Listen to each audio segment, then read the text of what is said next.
Here we go, folks. Another evening in the pocket dimension. Let's just straighten up this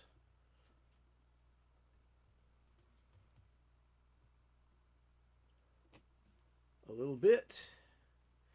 And we'll move it in a little closer.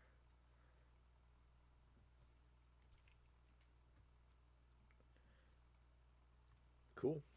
Looking better. All right. Let's go over here. And we'll go to this. We're going to get the chats. Pop the chats here.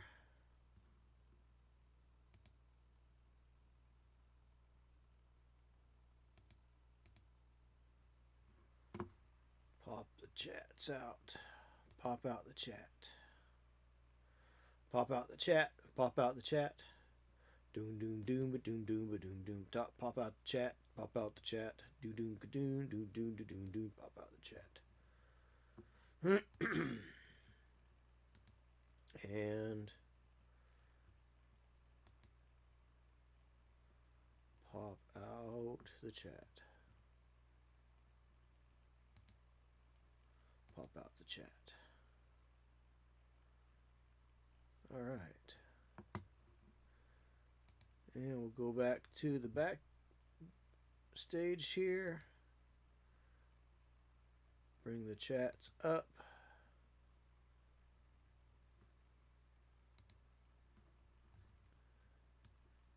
Oh, for crying out loud.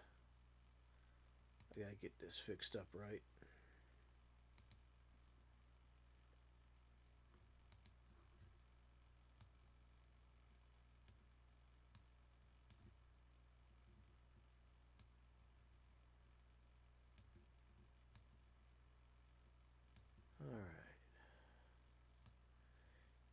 And we have also here on the Twitch side of things, if you are watching on any of the other platforms, I mean, if you are on YouTube or Rumble, you're not on Twitch, you're probably there for a good reason. However, I do have on the Twitch side of things a donation button for the 988 Suicide and Crisis Lifeline. Unlike some other lifelines, other crisis lines, it services everybody's needs, not just certain communities. So feel free to help support the efforts of the 988 Crisis and Suicide and Crisis Lifeline. So, all right, let me grab my. I gotta grab my eyes here. Just a second. Hello, Pumpkin. How you doing, buddy? Look out! Come here. Look out! Look out, bud. You gonna entertain people? You gonna climb up there while I'm not looking? Huh? While my back is turned? Is that what you're gonna do?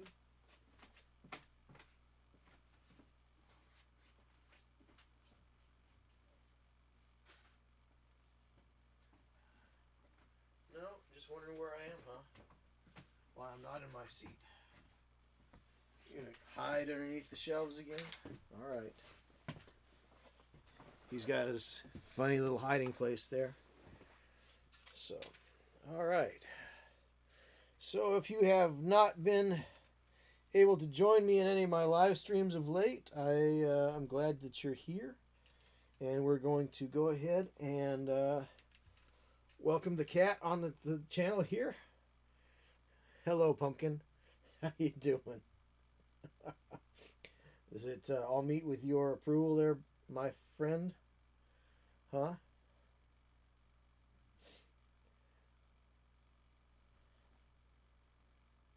All right. Okay. Yep. Time to get down now. Time to get down. All right. Good boy. All right. So let's go ahead and get stuck in. I think we're going to go ahead and start painting these guys as pants. So now, some of these guys are heavy weapons dudes, and some of these guys are slugga choppa guys. So let's organize them into, I hate to use the word squads, mobs maybe. So let's dig out all our rocket boys. Now some of these rocket boys could probably be seconded or seconded, as our British friends would say, to a tank busters group. But we're going to take it for granted that they're going to be heavy weapon support in a boys mob. So let's see what we got here. I got 5 rocket boys and 5 big shooter boys. Oh, 6 big shooter boys. 7 big shooter boys. 8 big shooter boys. Oh, oh, oh. All right. So we got 1, 2, 3, 4. There's 8 of those guys. Oh, 9 of those guys. Nope. Sorry. That's a rocket boy. Rocket boys. All right. So we're going to go ahead and paint up their pants tonight. And I guess it doesn't really matter, but I'd like to have some way of telling groups from each other. So I think what I want to do is I'm going to do like a wolf gray maybe on some of these guys' pants. So let's take, let me count up and see how many slugger boys I've got here. There's these guys. Try not to have the same guy twice in a group, but that's not going to be, that might not be easy. I think this particular kit had 5 of each kind of dude. Though I did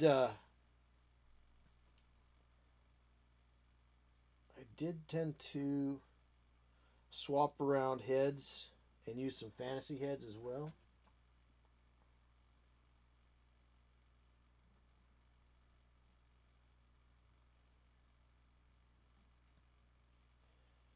I think that's a knob head right there, but I thought I gave him a little character. Don't want my orcs to look too uniform. 1, 2, 3, 4, 5, 6, 7, 8, 9, 10, 11, 12, 13, 14, 15, 16, 17, 18, 19, 20, 21, 22, 23. So if I make groups of 20 with 1 big shooter, 1, 2, 3. That's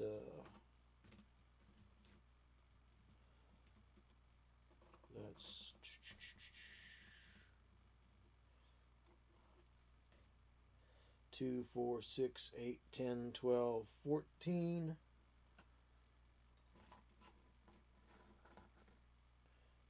Whoop. 15, 16. Get this boy off the floor here. Use the force. Ah.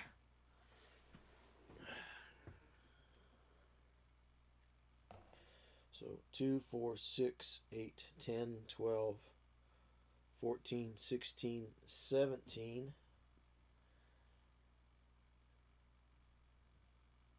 18, 19, 20. So that'd be 3 big shooters in a group of 20. And then if I had these guys over here, 1, 2, 3, 4, 5, 6. I don't know about that. That's only that's 26. And if I put, I don't know. I'll just trying to organize these guys up into groups. So maybe if I just go 15s, maybe groups of 15. I don't know. I thought I had more of these guys built. So there's 4. That's 12. So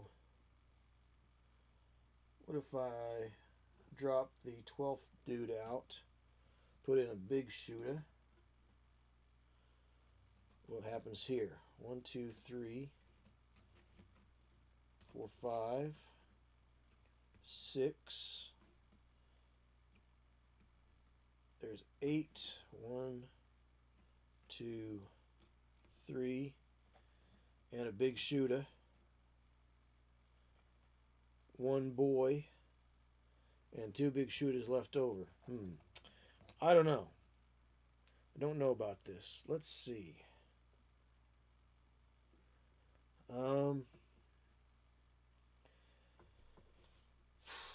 How can I divide these dudes up in the most irritating way? So, big shooters. Big shooters. Big shooters.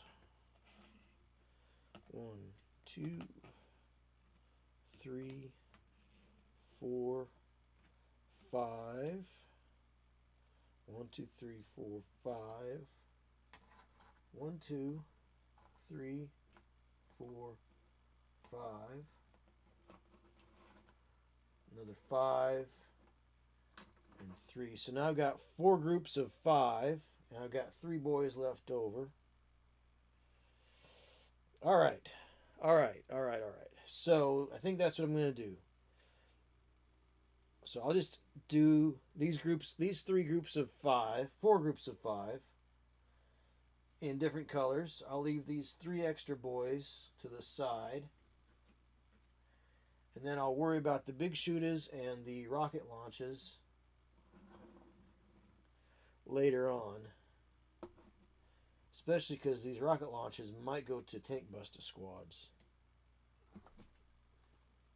What's up, Pumpkin? Are you being obstreperous tonight? You don't even know the meaning of the word obstreperous, do you, sir? Purr, purr, purr.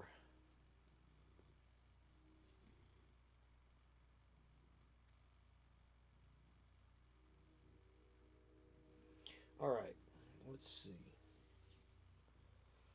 Move these guys over here. You're going to have to hop down because your tail is dangerous, sir. Your tail is dangerous. Yes, they are. Your tail is dangerous, my friend. I'm going to have to put you out of the room. All right? Sorry.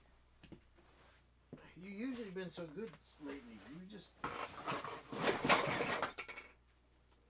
All right. Cat.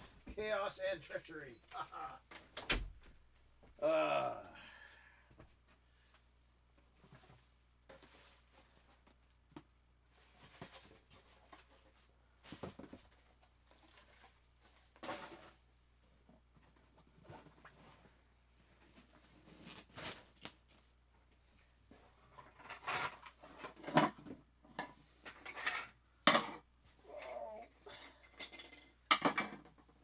Goodness gracious, I'll tell you what. He knows when it's time to go. Chaos and treachery. That's what CAT stands for. CAT. So. All right. Let's see. I'll put these guys over here. Thusly,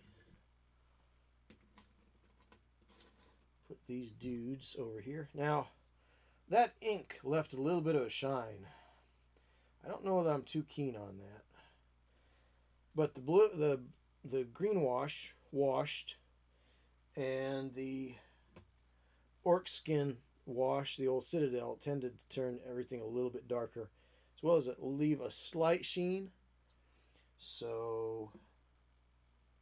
Not bad, but I think the Army Painter green tone really was probably the best out of all of them for doing what I wanted it to do. Even then, I don't know if it's exactly right for my tastes, but we'll see. We will see how things go. All right. 2 more boys with shooters. So, slug of choppers. And we'll work on these 4 or 5 guys right here. And we'll paint up their pants in wolf gray, I think. Little homage to yonder space wolves. Or space wolves. Puppy dogs. Go fetch. Alright, we'll find a wolf gray over here somewhere. Here we are. Fog gray, wolf gray. Here we are. Alright, so this is the old Army Painter War Paints, wolf gray. We're going to use that as these guys' pants.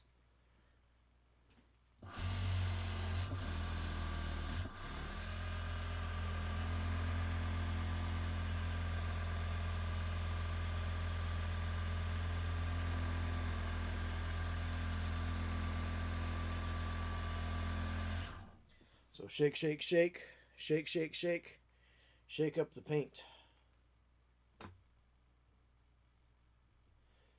And it's a little clogged, it looks like.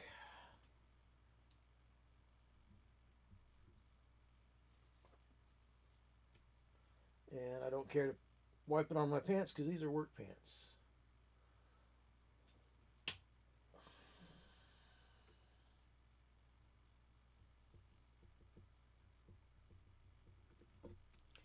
All right. Now, just going to use, I don't know. I think I'll use a nicer brush for this maybe just to, because I could probably stand to change out my water too, but a little extra green in there is not going to hurt anything. So we'll just paint up his pants with wolf gray. Here we go.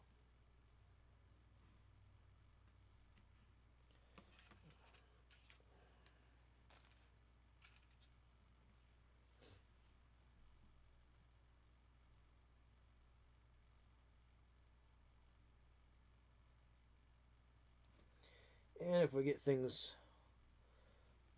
some of the paint out of place, I'm okay with that too.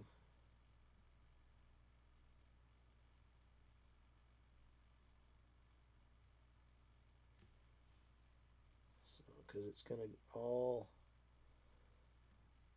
work out in the end.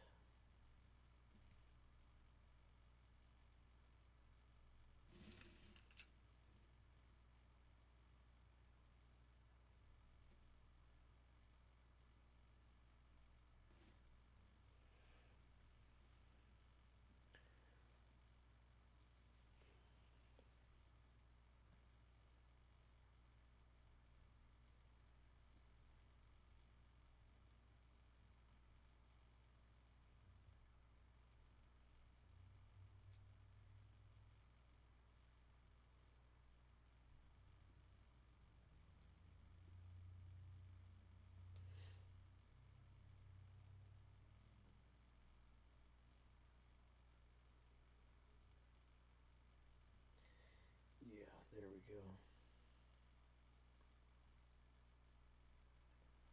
Looks good.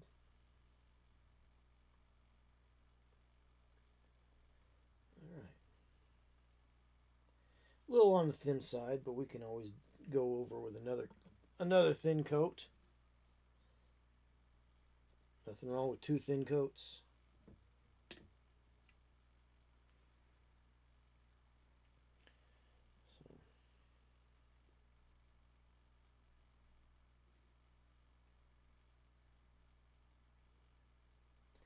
Again, if you are watching out there on YouTube or Rumble, why don't you stop by Twitch real quick and make a donation to the 988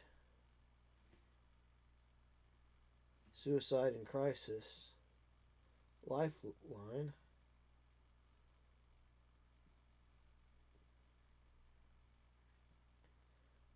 They help anybody that's in need of a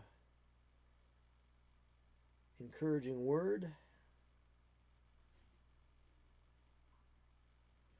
They're not focused solely on one interest group.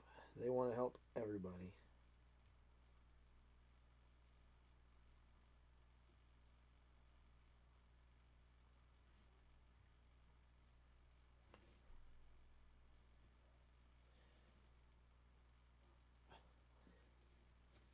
Oi, why don't you drop some teeth in the bucket and help out a good cause? Oops.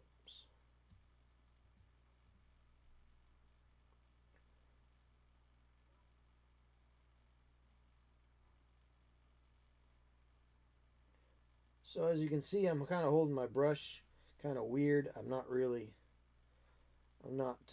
doing my usual triangle of power here because, yeah, I just want to get paint on the thing. We're not really trying to be too precious or too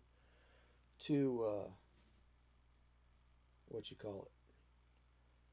We're not really trying to be too overly precise. That's the word I'm looking for. I'm not trying to be precise here, because the precision will come on the cleanup phases as we add more colors.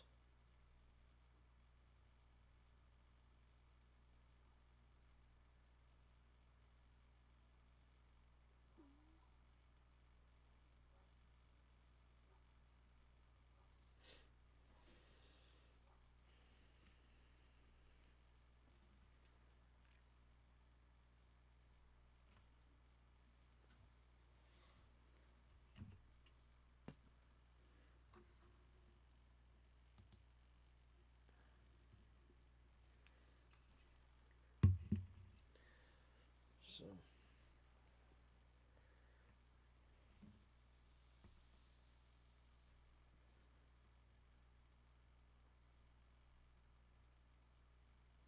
we're just kind of going for a tabletop quality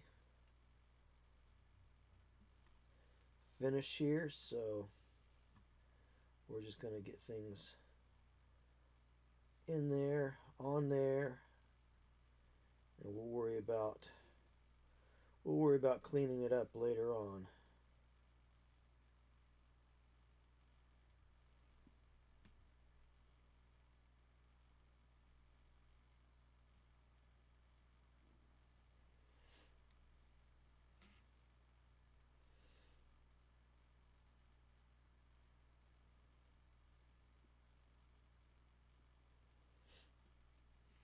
We'll add another coat if we have to later on as well.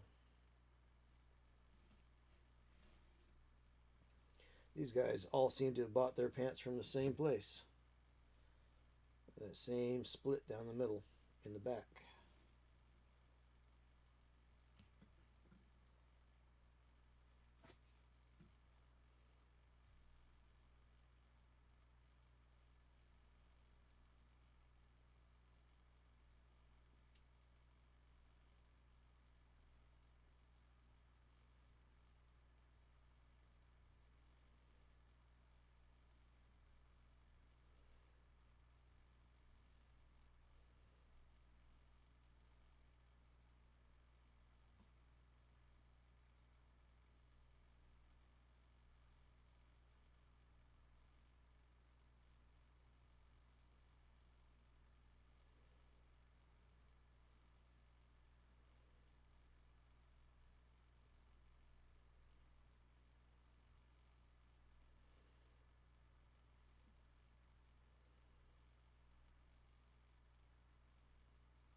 Alright, well that's fairly thin, so when it dries it'll draw in.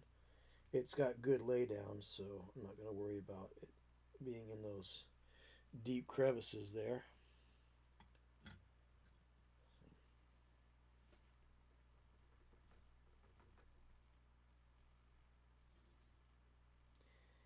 if you missed my stream on Tuesday,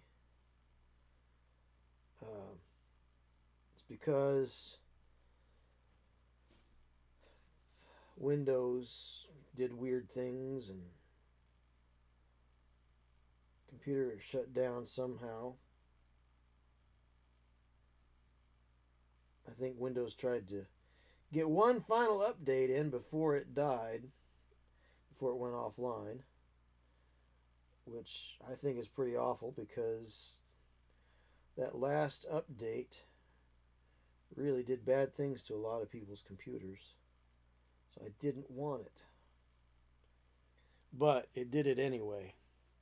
One last one final insult before it went out the door, right?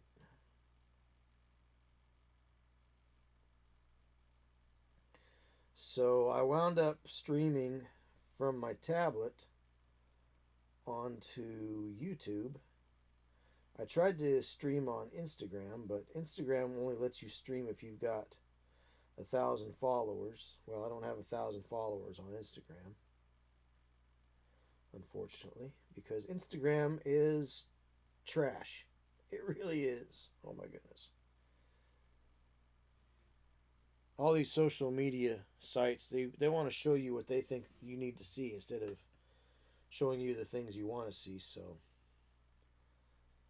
I always seem to, my feed always seems to go out to the same half dozen people or so, and I don't really see a whole lot,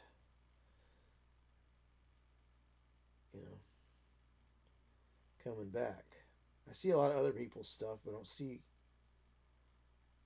a lot of people seeing my stuff. Alright, so there's that. Let's go ahead and do another coat.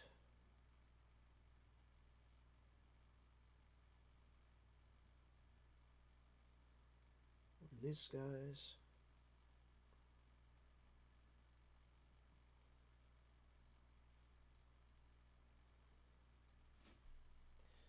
And then we'll use Null Oil or Quick Shade of some sort, and maybe dark Quick Shade or Null Oil or something to darken that up.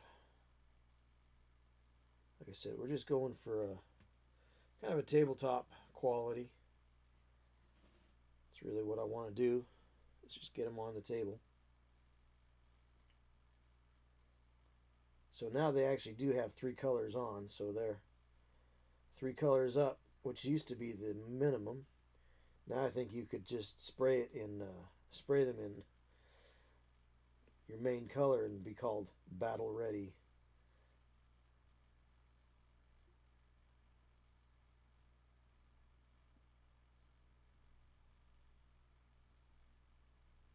Yeah, three colors up used to be the minimum. Some companies tournaments didn't even require you to paint your models to play with them in the tournament. I don't know if that was a good thing or a bad thing, but it at least got people playing, right? They bought the models. At least they bought the models. Okay, those are still wet. They bought the models, they built them, but they never painted them. But they still allowed them to play with them because I guess they just wanted people to get things. I guess they figured if people were playing, they were going to want to buy their models, and that was the important thing to that company. Which I get that, I understand it.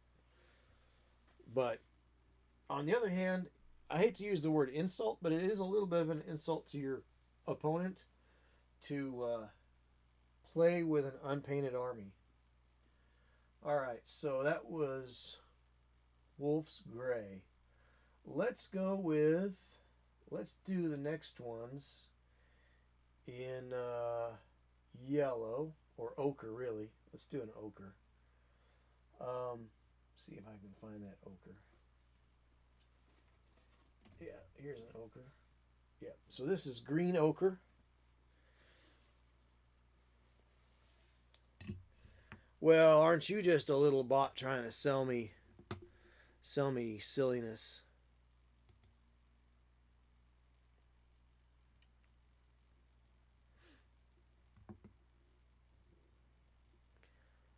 We're going to report you because you're a bot, and then we're going to block you. Bot. Bot.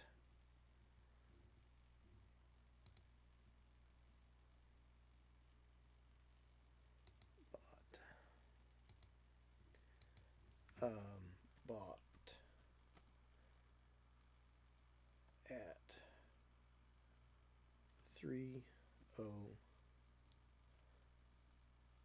At 30 minutes, I guess. Submit the report. I'm going to block the user. And we're also going to ban the user.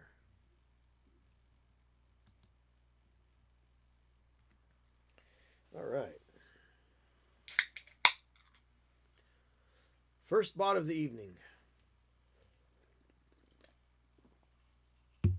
All right. So, I'm going to do up 5 more dudes. I'm going to do their pants up in this green ochre, which is a nice base for yellows.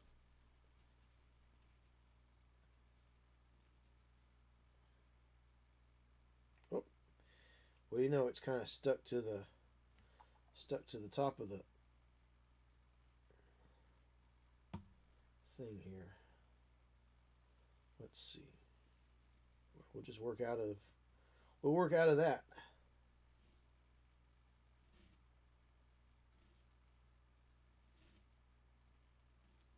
Oh no, you got paint up in the ferrule. Yes, I did. I got paint up in the ferrule. This is a cheap brush. I'm not that worried about it. But it's a good brush. It does keep a nice point.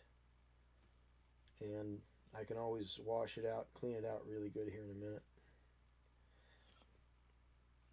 So, sometimes that happens with dropper bottles, is it will get stuck. Because you don't, a lot of times you forget to clean it off before you put the cap back on. I know I do. I've hardly ever really given it much thought. But I guess giving it a good little wipe would probably help.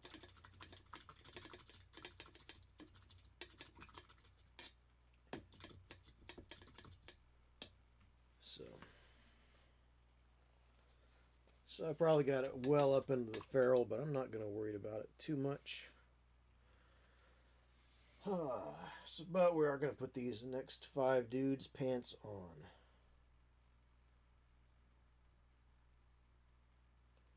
So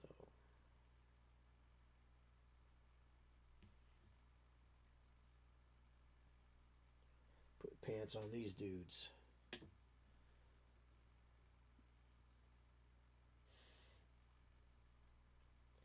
Pants on. Pants on. Space pants. Space pants. Space pants. Ah, Peter Dinklage, you funny little man.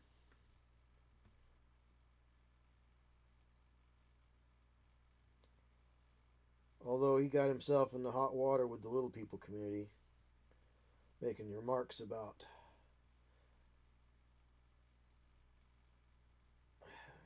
people are very socially conscious these days, a little bit too overly conscious sometimes, I think.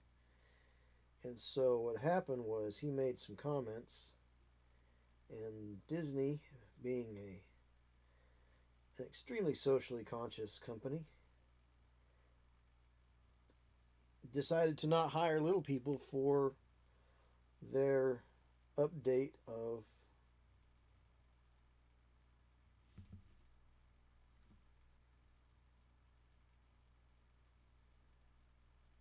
Snow White. I know a lot of little people actors were not too happy with old Pete for that.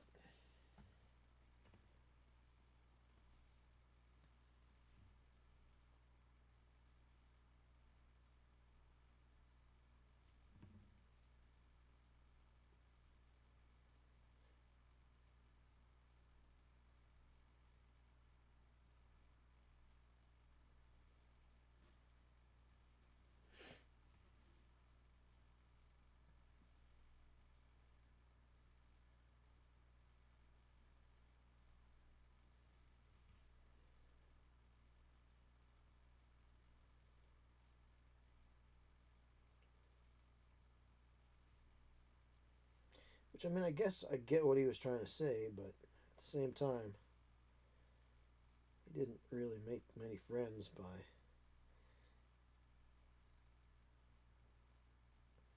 making those comments.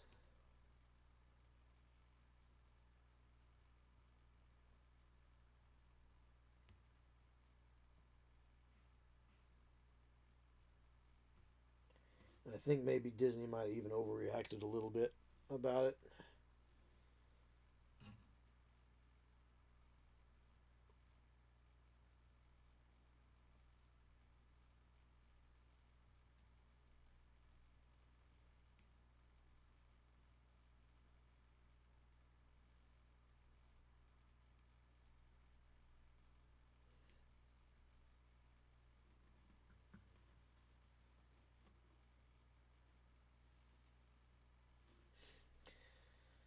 Oh, it's been a weird week. Really weird week. Hey, Black Skull. Disney lost their way out of the vision a long time ago. Yeah, I think they did. I mean, it's good to be conscious of people's sensitivities, but I think what they did after Peter made those comments, they overcorrected. It's always good to be aware of the world we live in, and always good to not want to hurt people or do something that could be seen as harmful, but at the same time, what are we going to do? I mean, are we going to cancel Tolkien? Are we going to cancel hundreds of years of folklore concerning dwarves? We're gonna, are we going to throw out all our armies of stalwart short soldiers? I mean, there's got to be a place where we grasp sanity back from the insane. I think people drive themselves. I think people sometimes bend themselves over backwards a little too much for some things. For things that nobody asks them to bend over backwards for, too. So, but yeah, I think you're right, Black Skull. Disney did kind of lose their way and their vision a long time ago. I was kind of looking forward to this new Tron movie, but it doesn't sound like it's really that very good. So I may not watch it. I mean, I wanted to know more about what happened with Sam and Cora. When you're when you leave 15, 25, 25 years between sequels, and then you have a movie that's just begging for a sequel, they literally rode off into the sunset, or actually it would have been the sunrise, at the end of the last Tron movie, and they left a lot of really open threads for telling the rest of the story. I mean, you had Cillian Murphy as Ed Dillinger's son. I mean, I would have thought there had been some interesting back and forth for some corporate espionage type things going on there, and I don't know. I think they waited too long. They lost, like you say, they lost their way and they lost their vision. Tron could have been. I don't understand why people think that Tron never hits with people, because I can tell you that it definitely hits with people. It just was never a hit. It wasn't a $1 billion movie, right? But it's one of those movies that grows, and it builds a fan base over the years. Let's see. They also ruined Star Wars, ruined Hulu, grabbed all the Marvel stuff and put profit over people. Yeah, they did. You can barely afford to go to their parks. Definitely. I remember when you could go to Disney for less than $30 for the day. When I was in California, man, me and my buddy, we went like 3 times in a week, you know. Let's see. Celestial mechanic to know how to have a vacation there. Yeah, yeah, they've got all sorts of gimmicks and gizmos, right? He became the dude. Yeah, right. Well, that's his. I was talking about Sam Flynn, not his dad. But yeah.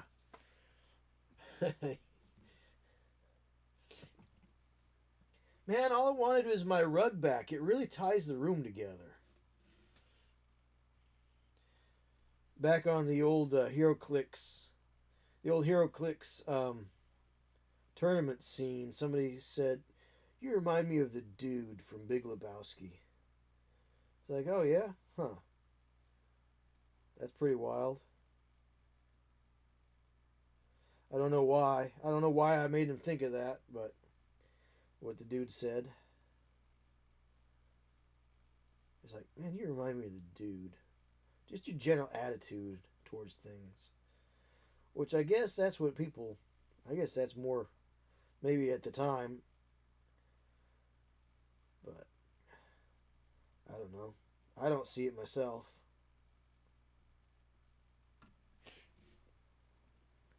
And I want my White Russians. Yeah, yeah, yeah, exactly.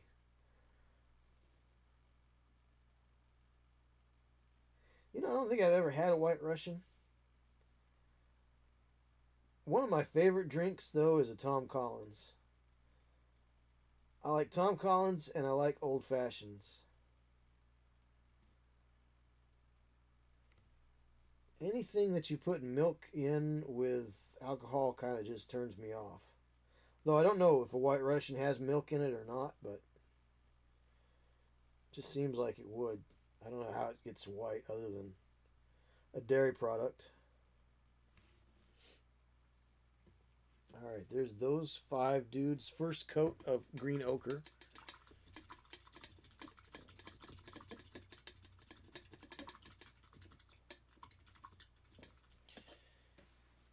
And we'll go back to these other guys here.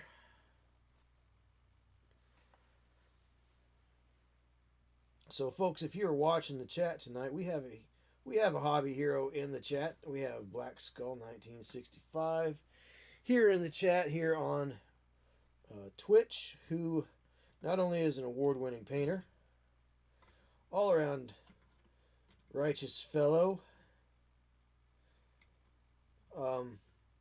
but he also laid the first $25 down in our fundraiser for the 988 Suicide and Crisis Lifeline. So if you want to be a hobby hero like Black Skull 1965, throw a couple of dollars down and be a hero and support a good organization that's doing good work for everybody.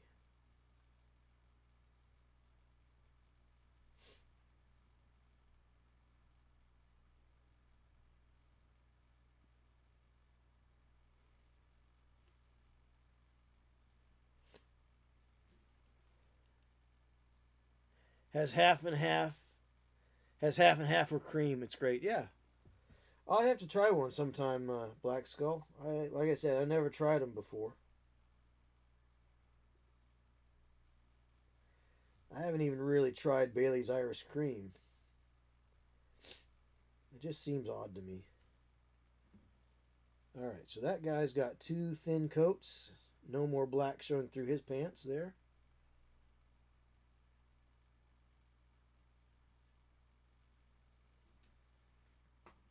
So we'll set him aside. Do another thin coat on this fella here. Maybe too thin of a coat. I have led a sheltered, sheltered life. Yes.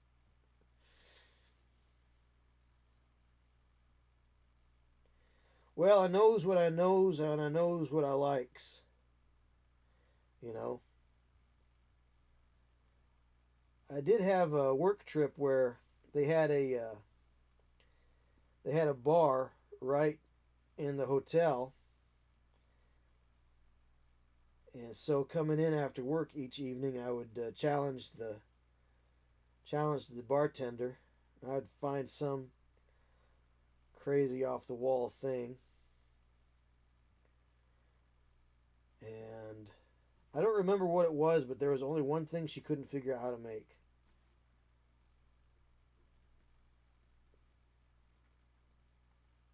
Or I know what it was.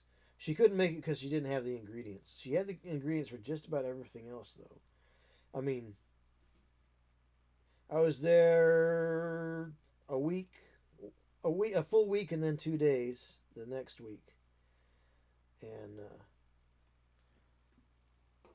6 out of 7 drinks that I asked for, she could make. So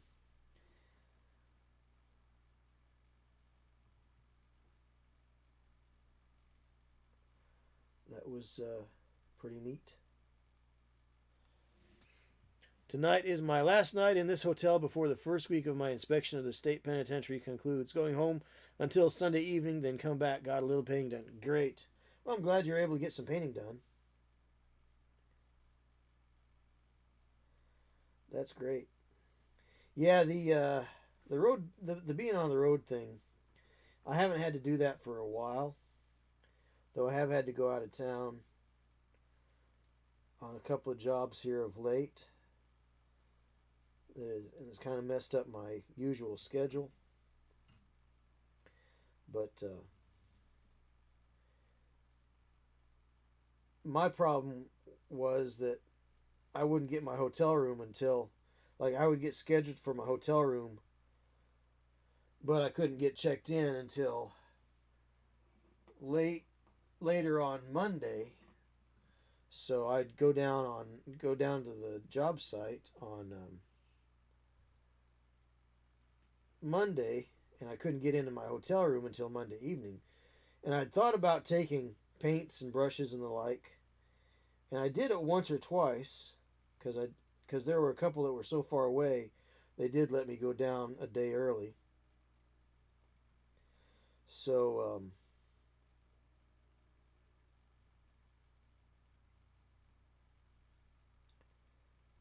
but the problem is whether it's hot or cold, you don't want either one of those to affect your paints and such. So I never felt comfortable leaving my paints and such in the truck while I worked, while the truck was freezing cold or blisteringly hot.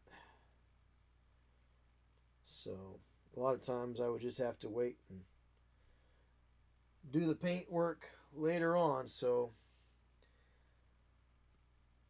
those were times that I did not get to hobby, but that's okay too, because I was working such long hours.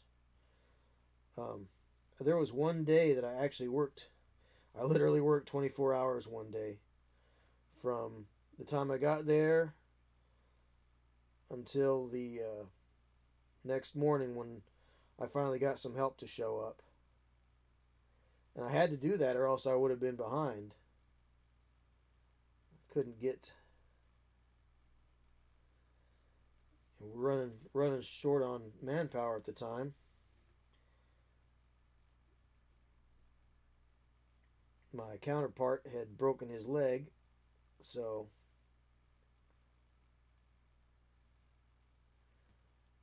I had to take over the job while he went to the hospital, and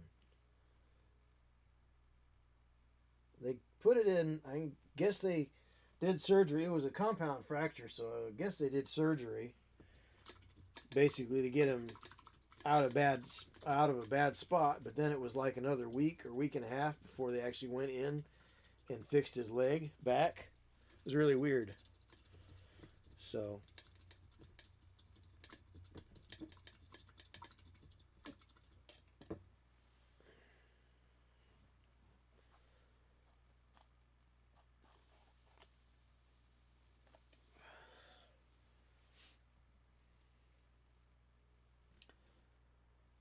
folks, if you want to see some really great artwork, check out Black Skull 1965 over on Instagram. He's doing some good work. I think that was Wildcat that you did just recently. A lot of browns and yellows, ochres and tans. I think that was the name of the color, the figure from. I believe it was an X-Man figure from. It was either Wildcat or Wolfsbane. I'm not sure which one that would be.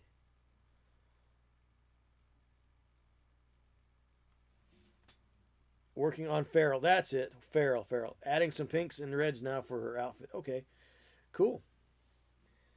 So that's the some more Marvel Crisis, not Crisis Protocol. Protocol Crisis. It's Marvel United.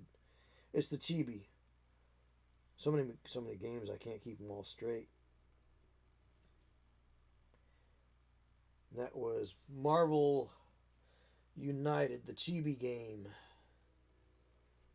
from Cool Mini or Not, who is now practically defunct.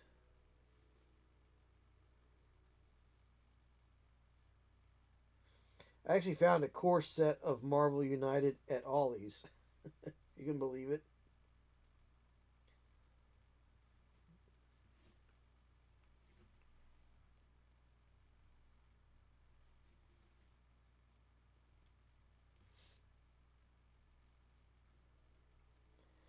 Also, folks, if you're interested at all in the some of the inner workings of the miniatures hobby industry and want to see some great figures and learn about the people that make your minis and make the games and write the games, check out my friends at Build Paint Play on Tuesday nights at 7 o'clock right here on YouTube,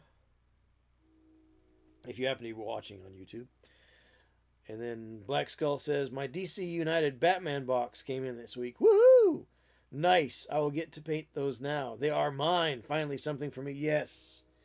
Isn't that nice to finally paint something for you? Painting things for other people is fun, but it also takes away time for the things that you want to paint for yourself. So it is kind of a drawback because you're doing something fun, and if you're getting paid for it, that's even better. But at the same time, it takes away from your hobby time.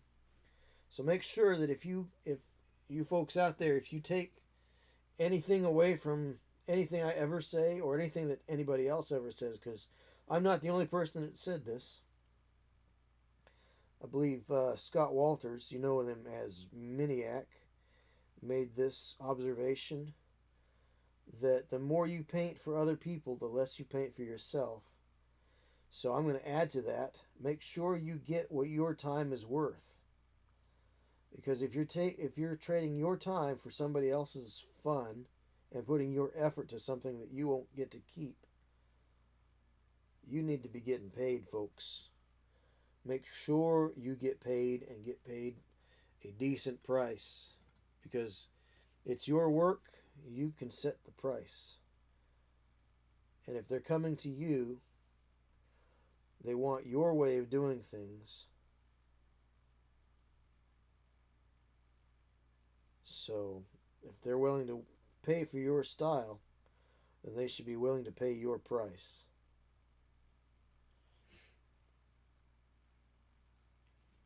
But yeah, it's nice to finally get to paint something for yourself.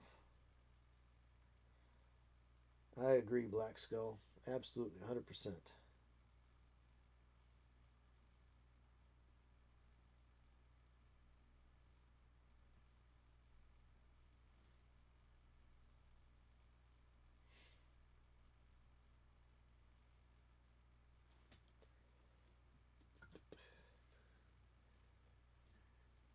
In my case, I get to play with the Marvel United minis I've been painting. Seeing my stuff out on the board in the wild feels great. Yep. Who was it? I think it was Dan Osborne, who is a very well-known painter. He paints a lot of the Big Titan, the Big Knights, the 40K stuff, but he does a lot of commission painting. And he did a job one time where he had such a good time painting it and really liked the results that he got. He said to his customer, he said, "Hey, I really like doing this job. I got a game coming up. Can I use this just the one time in the game?" So that was a little bit of bonus for the project. You know, he got to actually play with the figure that he painted up to a high standard. So there have been figures that I've painted that I probably could have entered into competitions, but I sent them out to their respective owners instead of entering them, because I figured they wanted to get their figure, right? All right.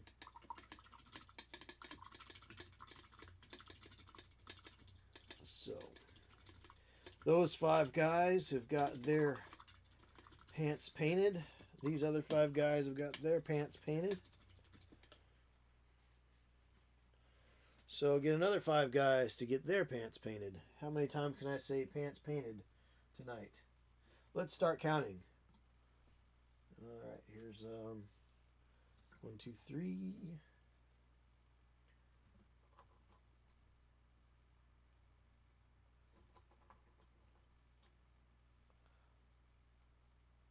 4, 5. Put these guys over here.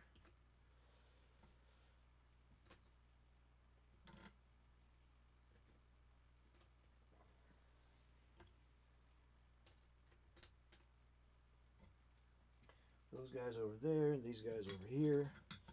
Alright, so I did gray, I did ochre. I think I'm going to do purple on these guys' pants.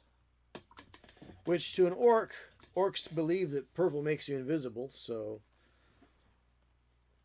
they'll look like they don't have any pants. Each time you say pants painting, we have to chug an old-fashioned.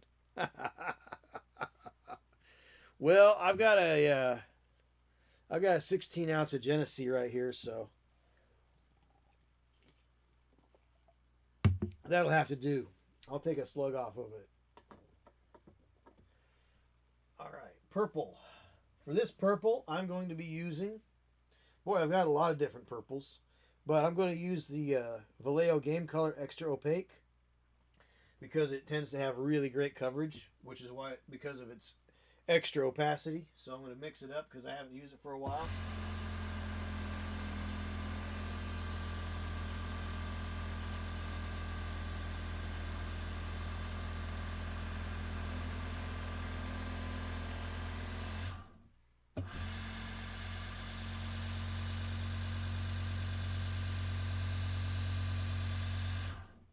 All right.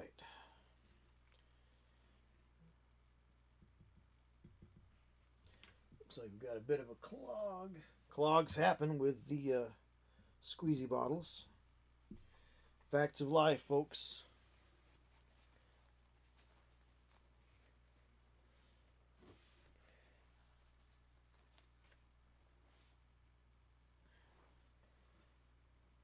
All right.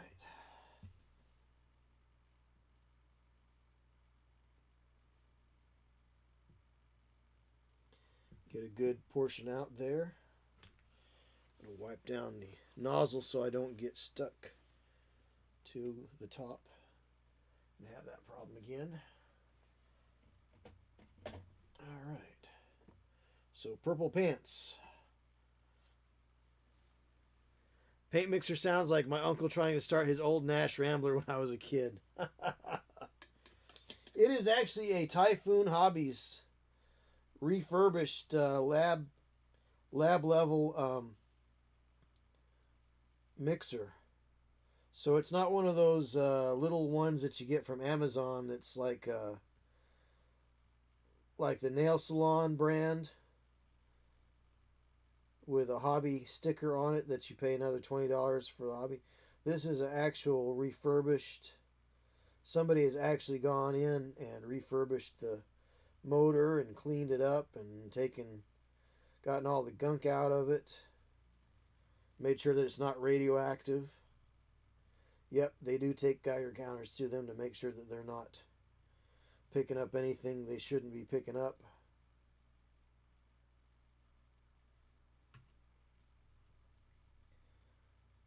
So, but yeah, I like the Typhoon Hobbies projects. Hobbies products. I got the all my paint racks are by Typhoon Hobbies. My and my paint mixer is also by Typhoon Hobbies. Um, and I was actually into Typhoon Hobbies for a while before other people got into them. So you might say I'm like a hipster, an early adopter, a hipster, right? Um, no, but I know like Brett from Goobertown did a video extolling their virtues. But the one thing that is unfortunate about um, Typhoon Hobbies is that he doesn't he hasn't figured out the whole social media influencer game yet, you know, because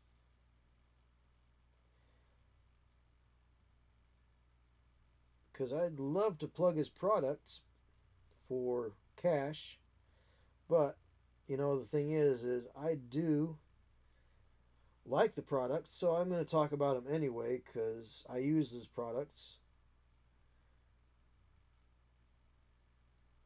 and I think they're the greatest.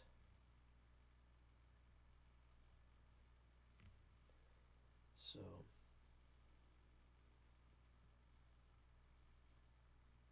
that's my opinion, though.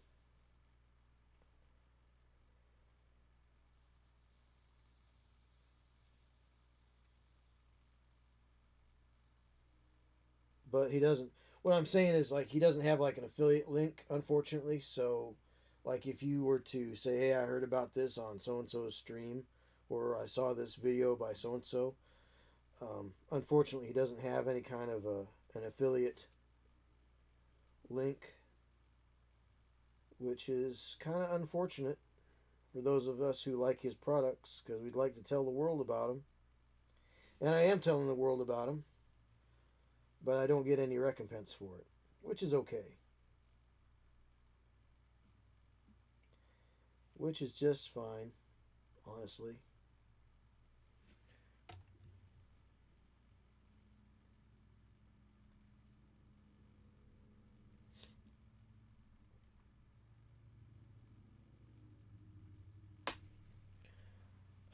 Let's see. Just like my uncle's Nash. Yep.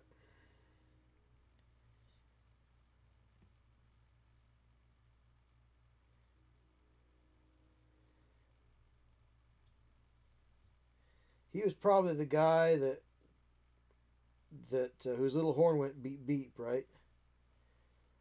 You know that song that the guy is up. He's driving along and he hears a little horn behind him go beep beep, beep beep.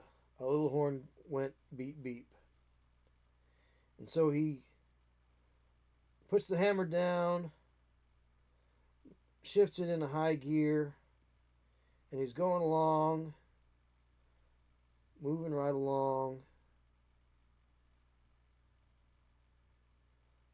up to 120 finally. When the car finally passes him, the car that's been honking at him finally passes him, and he says, "It was a little Nash Rambler," and the driver yells out his window at him and says, "Hey, buddy, how do I get this thing out of second gear?" So that was kind of funny. I always liked that song ever since I was a kid.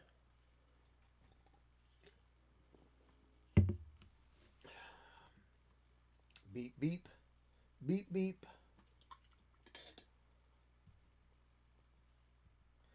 A little horn went beep, beep.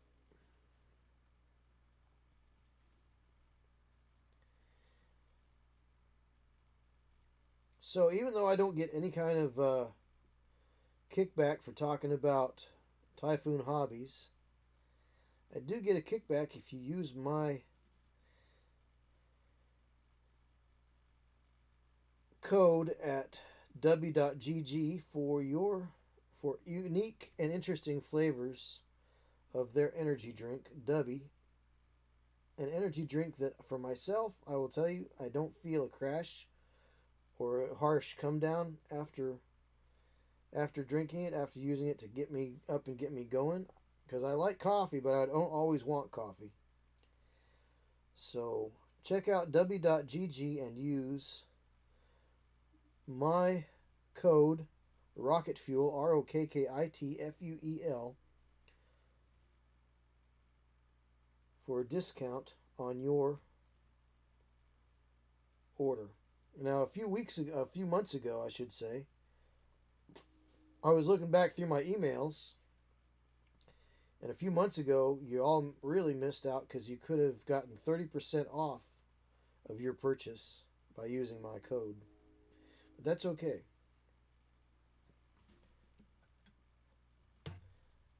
Maybe next time.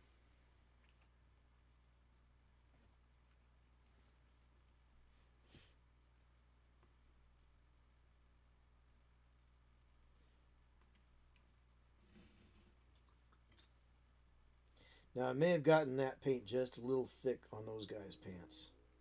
It's hard to tell with this extra opaque what's too thick and what's not. Because Vallejo does have good flow right out of the bottle, generally speaking. So sometimes it can be a little bit difficult to tell when it's too thick.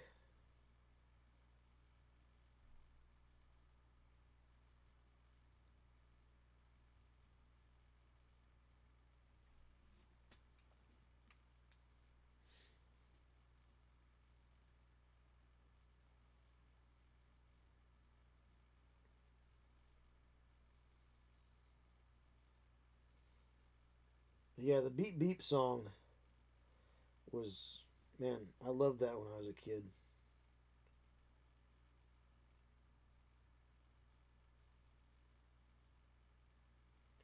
I think you can probably find it on YouTube if you type in the Beep Beep song.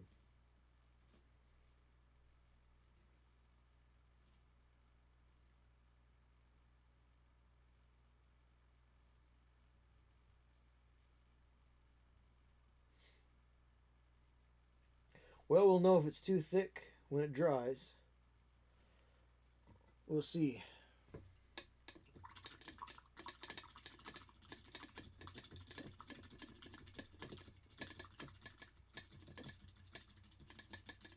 All right. Purple, gray, ochre. Let's do the next batch in a heavy body red. What do you say?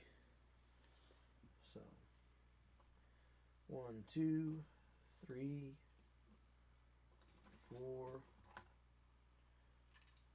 5. I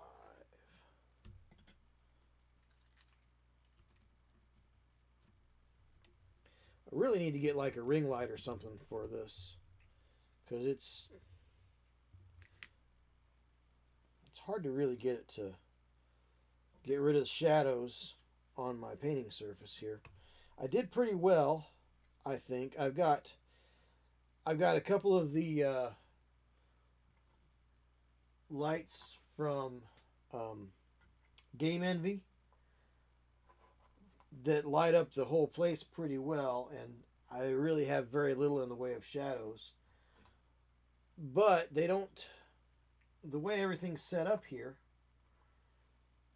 they don't come over here where my painting spot is.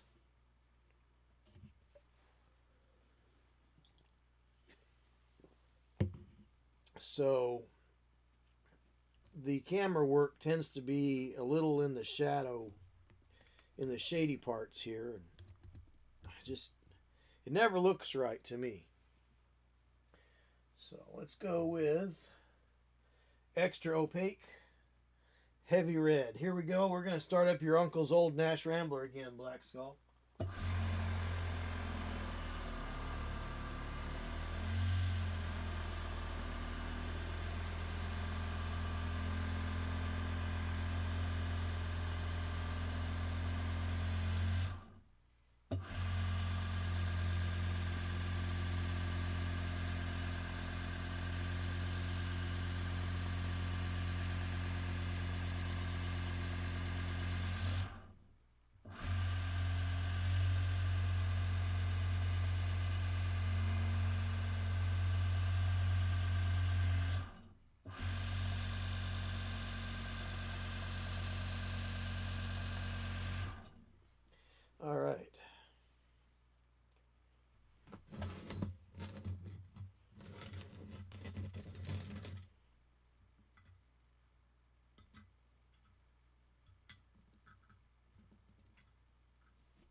So we'll see if that purple on those guys' pants dries really opaque and I don't see any black through it or not, or if we need to go over with another little super thin coat.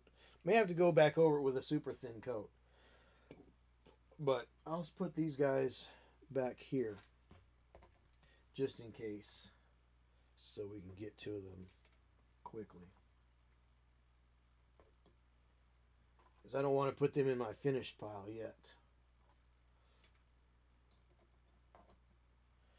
Black Skull says, think the timing chain needs adjusting and maybe 2 points.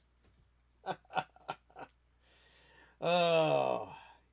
You know, Black Skull, the kids nowadays, I don't think they would quite understand that joke. But I understand the joke. In fact, the very first car I had, it was a Ford and it had an inline 6. And I had to redo all the spark plugs and everything. I don't think it didn't have a distributor cap. It was actually fuel injected, I believe.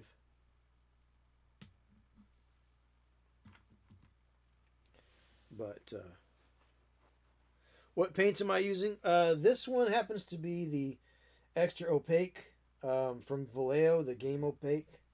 So that was the purple and the red, and then that ochre. The ochre was the Vallejo Flames of War green ochre 914, which is also their regular 914, I think. But this was branded Flames of War, and I think it came in. I don't remember what color, what package it came in, but it was one of those faction specific packages. So that was that, and then the Wolf Gray that I used earlier, that was just the Army Painter. That was the old style Army Painter war paint. So, but you can see how thick that extra opaque is. It's pretty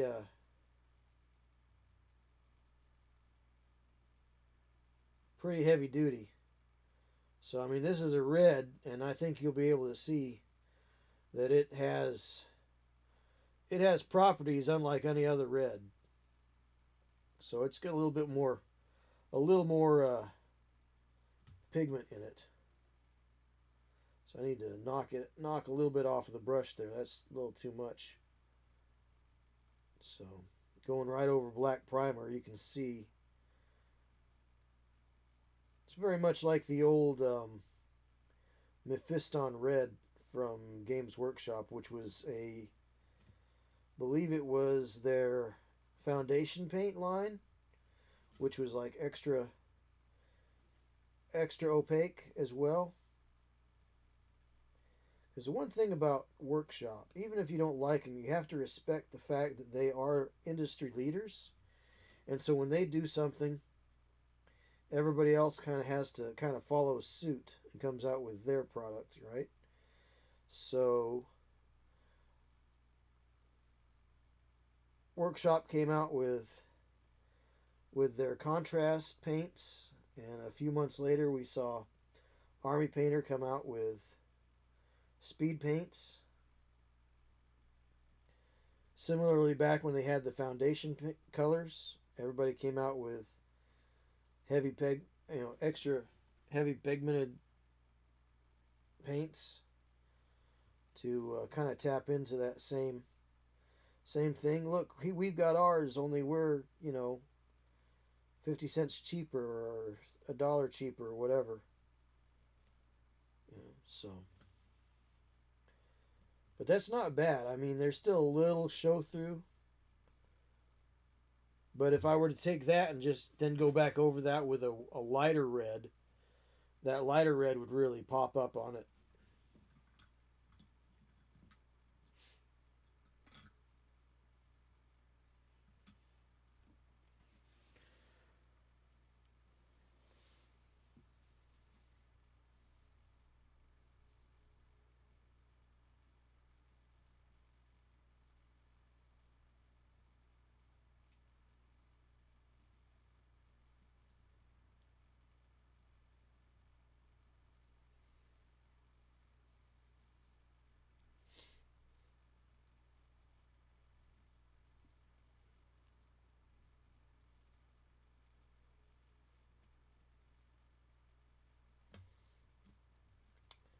So there's that.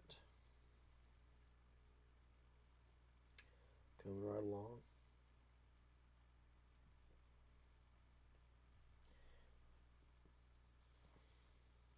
Sort of note little maybe notes of brown in this red, but it could just be the black underneath it.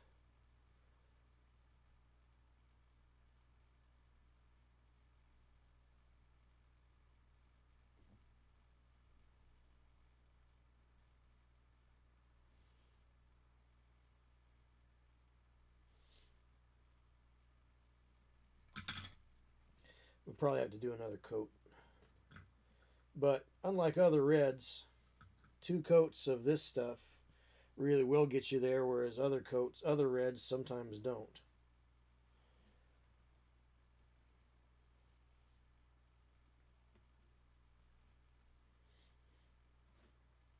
I saw that Quantum Reveries streamed a couple of nights ago. I didn't catch his stream though. I get notifications on my tablet, but I don't always have my tablet with me, so that was good. Good for him, I hope.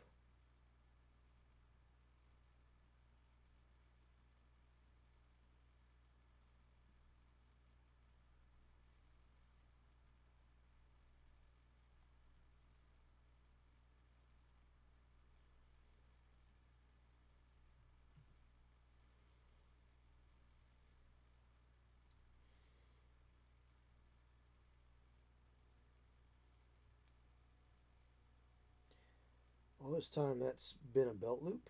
Is that a belt loop? I guess that was a belt loop. Well, we'll fix that later on when we go back and detail these guys.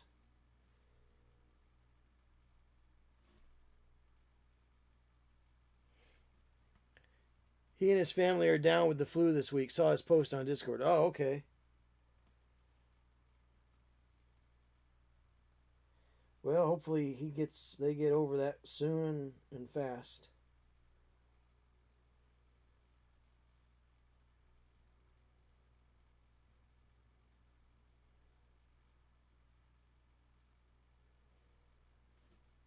I'll have to drop the line and tell him, hey, get well.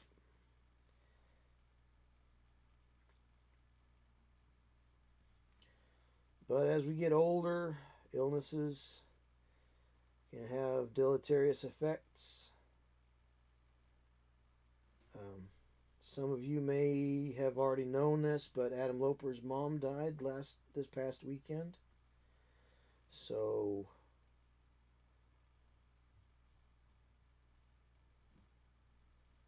if you follow him on any of the socials,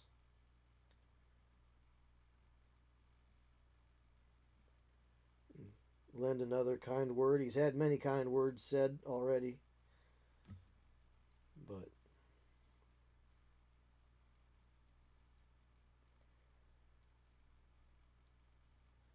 I know he's probably overwhelmed with everything that he's going to have to be doing, all the things that happen after your parents shuffle off the mortal coil, you know. It's when the real work starts. But it does remind us that none of us are getting older, so paint what you got while you can. None of us are getting younger. So.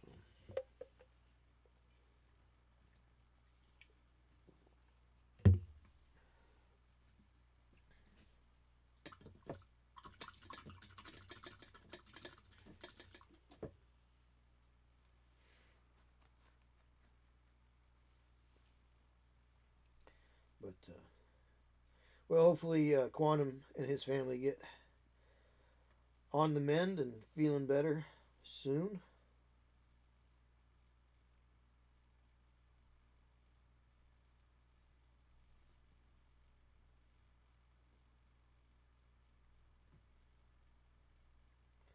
Now I have painted over some of these straps and belts and utility straps on these guys. But that's okay. That's why we work in layers. If this were a female orc, we could work on layers, and we call it princess layer. Ha ha ha ha ha. If my stacks of backlog are a barrier to death, I should live to about 130, says Black Skull. Yeah. Yeah. Well, let's see. Let's see. It would be, I moved up here. Oof. I moved up here 12, 13 years ago. Back home, I was there for 5 in that area, in that place, in that house. While I was here, so that would have been 16 or 17 years ago. I looked at everything that I had to do, and I figured if I painted 1 mini a day, I would be about 87 years old by the time I got them all finished.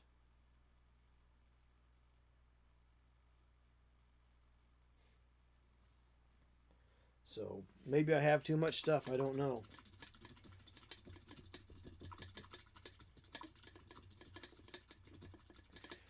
My biggest worry is that people would wind up doing something irresponsible with my stuff. Like they would sell it at what they thought it was worth. You know, it's not worth much to them, but to the right people, it would be worth quite a bit. And they'd just sell it for like the lowest price they found on eBay going for, you know, or what they thought I might have said it was worth at one time. But this stuff does have a tendency to appreciate, weirdly enough, depending on what it is. But the pandemic was really stupid. Everybody thought their stuff was just suddenly collectible, you know, and it's like, no, it's just the old packaging. It's the same kit. You just got the old box. And if I saw something in an old box at a convention, I'm not going to pay the new price for it, you know.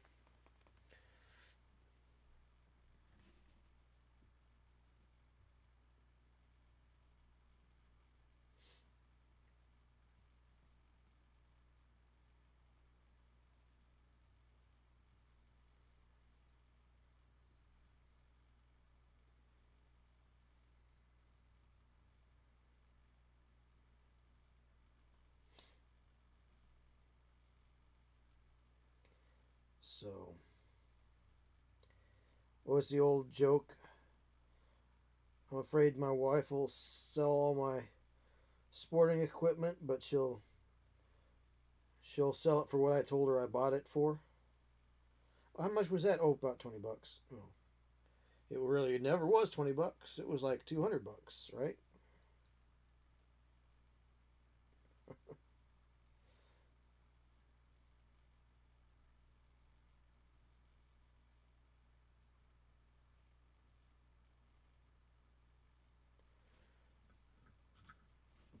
But then they probably wouldn't do something intelligent like donate it to a local library or something. I mean, the board games alone could start a whole board gaming wing at any well appointed library.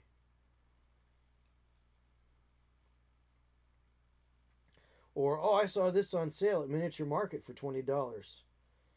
Well, yeah, but it's a $75 game.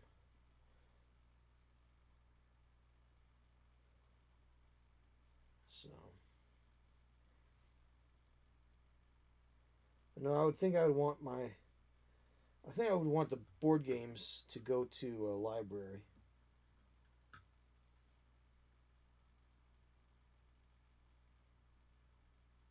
But the problem with that is also curation.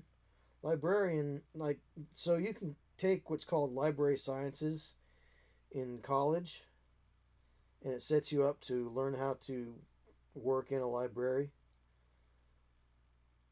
But the problem is that a lot of librarians don't have a clue as to what's hot, popular, and new, right?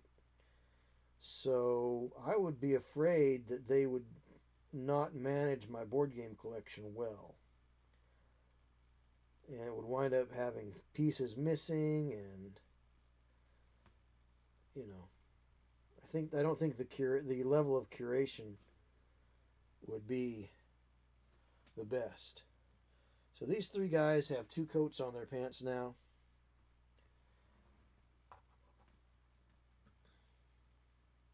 So I'm going to set them aside to dry.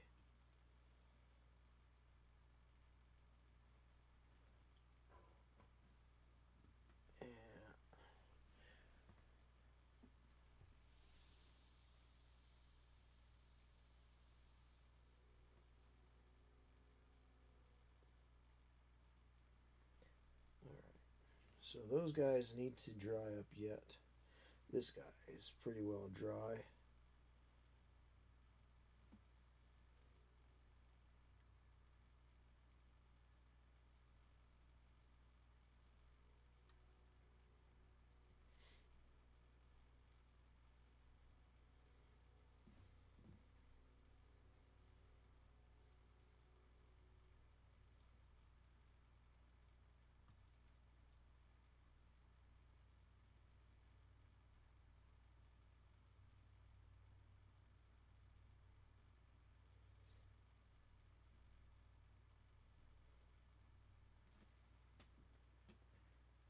And there's one more. Is he dry yet? Not quite yet. There is a hair there.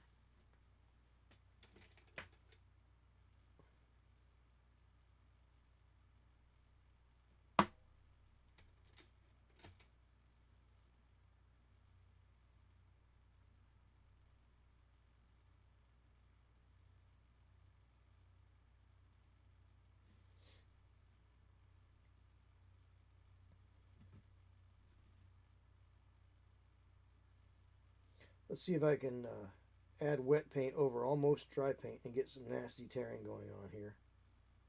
No, I think that's good. That'll be good.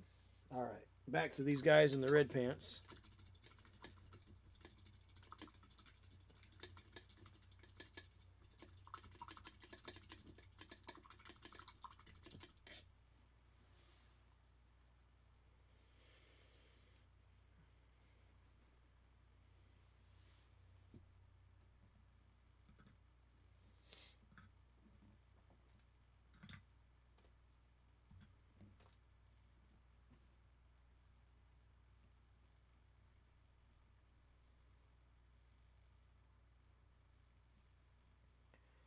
Red pants. Red pants. Okay, that's good. Well,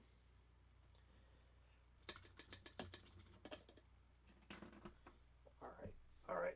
Elbows are knocking things over. I'm getting clumsy. All right, get that off of there.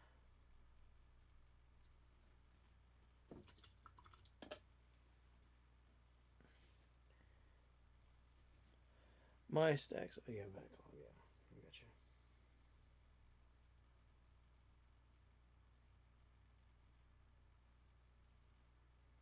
Get that gunk off of there.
All right, irrigated it and mopped it away. I get rid of this too. Get that off of there.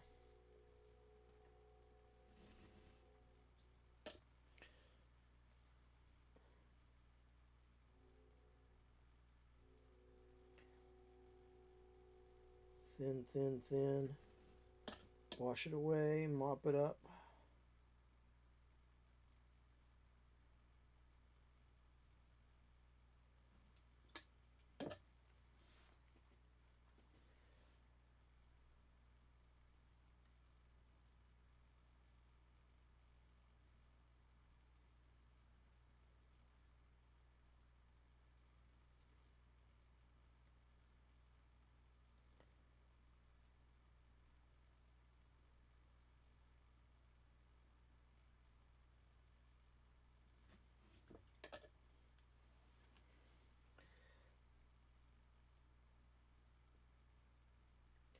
So folks, if you're watching, this is one way to get rid of mistakes.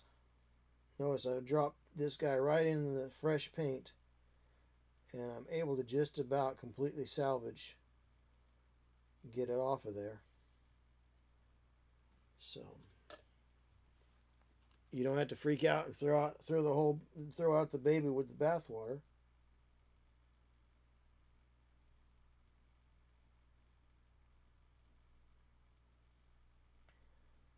Just irrigate it and wipe it away. Just mop it, just like you would mop a floor.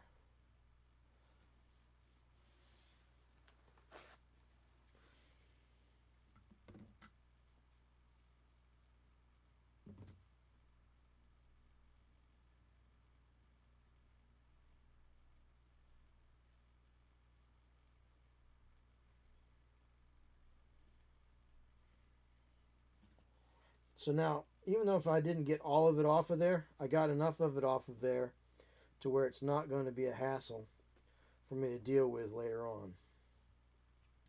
So,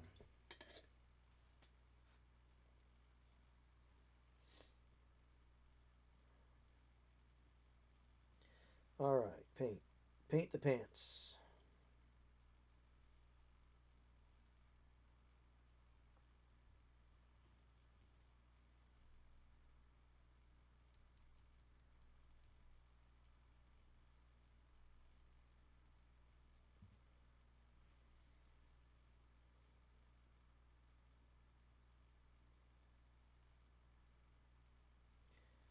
Good deal. Good enough.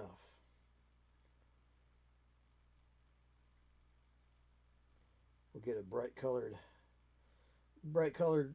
red on top of that later on.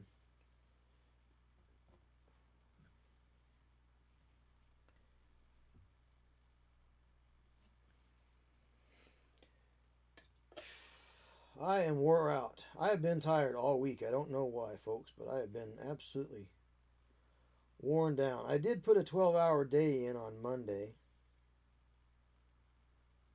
And then another 5 on Tuesday. Which that's not a lot, but after a 12-hour day, you're ready to kind of be a little easier on yourself. I didn't have a whole lot going on Tuesday anyway. In fact, I was waiting for a call back from a customer. So I got that call back.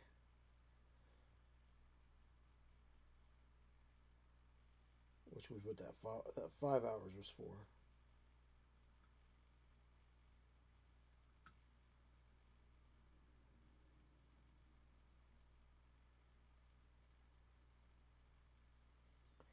One thing about custom work is sometimes you can tell a customer that you found something better than what they wanted, and they say okay, and so you put it up, and then they still decided they didn't want it because they want what they bought to use instead of using what you recommend. It's like, well, I guess my 40 years of experience in the industry and expertise that you're paying for, it just means nothing, does it? It is a little insulting sometimes. But it's like, well, okay. We'll get you what you wanted then.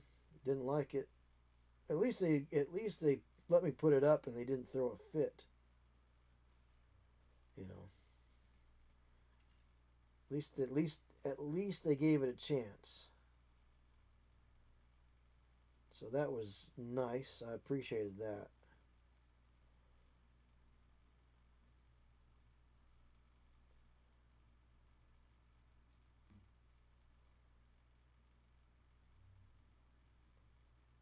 But people get it in the mind that what they want. And it's like, well, your idea is going to look like trash, but okay. You know, you never say that to the customer, but I mean, here you have a nice contemporary home with everything else having brushed nickel and contemporary style, drawer pulls and fixtures and the like. And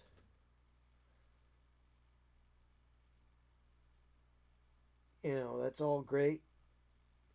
And then the fixture that they don't like, the one that they say is too dull, too dark, they felt like it didn't have enough light coming out of it. I said, well, we can get you some brighter bulbs for that. So I did. I got them some 6500K bulbs for it. I put it in there. And they had gone out and they had bought this Grandma Johnson looking bathroom light. You know, the kind that looks like flowers hanging down or hanging up, however you put it down. It's got the open, it almost looks like a tulip, right? I mean, it was the peak of 1990s home design, It was the kind that goes right along with like that Freedom oak, that orange looking oak that was so popular in the 90s. That along with the hunter green wallpaper and the like, and just things that don't look good anymore. But they wanted that Grandma Johnson looking light fixture in their bathroom, so I put that up for them. They were happy. Not enough donuts in my diet, possibly. Actually, I try to stay away from a lot of the carbs. I probably have too much carbs in my diet, quite honestly. So donuts would not be good.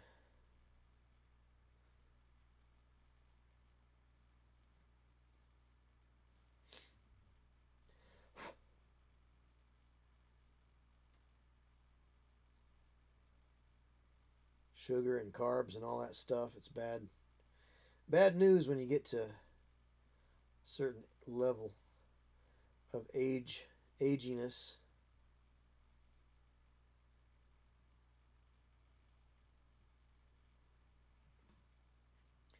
Have some family history of things that I want to be aware of and not trigger off. So try to watch some of that stuff.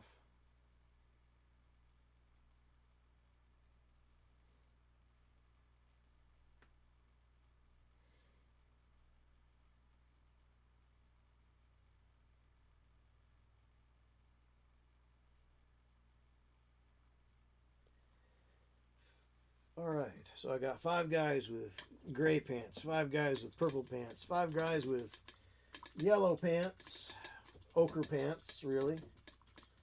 5 guys with red and purple pants. Dude, donuts are always good. Yeah, donuts are always good. That's the problem. They're too good.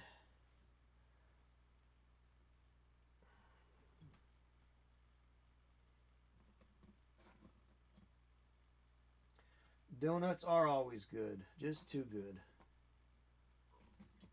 Let's see. Now, who doesn't have pants on yet? You don't have pants on yet. You don't have pants on yet. We'll do one of each, I guess.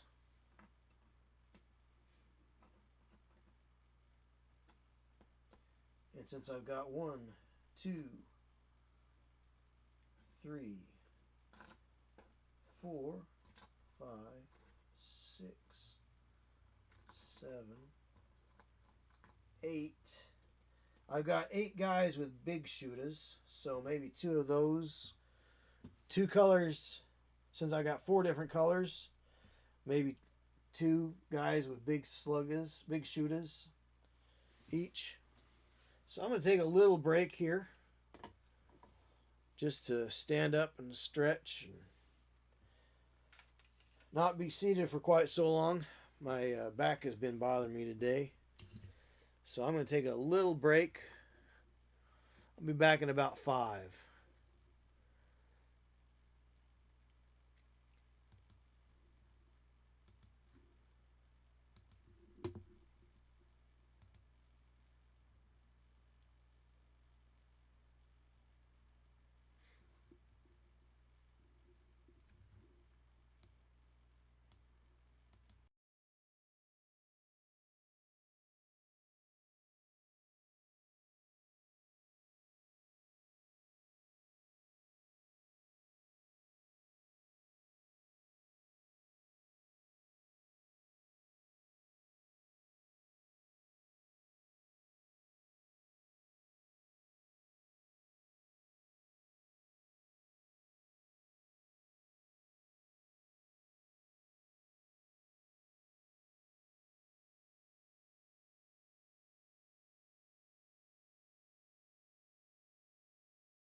All right, and we are back.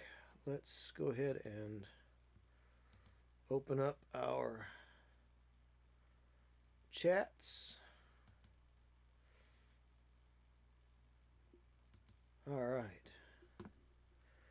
We are back. Welcome back to the Pocket Dimension. It was a little bit more than 5 minutes, I guess, but oh well. Everybody needs a break from time to time. Sitting around is not good for you. Too much sitting. Too much sitting. Okay, so what are we going to do? Let's give each of these guys paint up their pants. I guess I'll hit the first guy with the wolf gray. So, or I could start these guys. These guys could be the start of another color cycle. Maybe blue. Blue would be good, right? So let's use blue. Let's go with. I have a heavy blue. I've got a heavy blue. So we're going to use the Vallejo extra opaque game color heavy blue. So let's go ahead and hop in the old Nash Rambler. Here we go.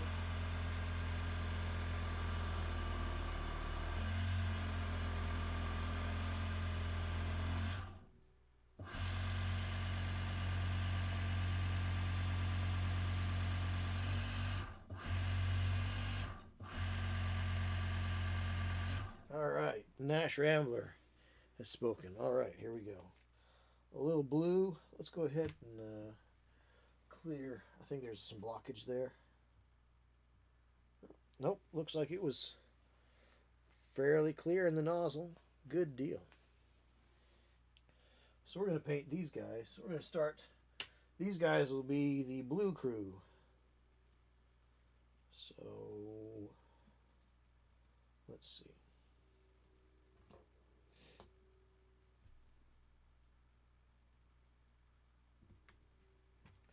Don't need a whole lot there.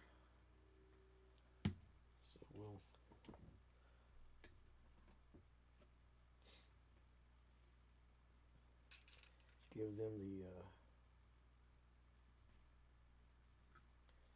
give them some blue here.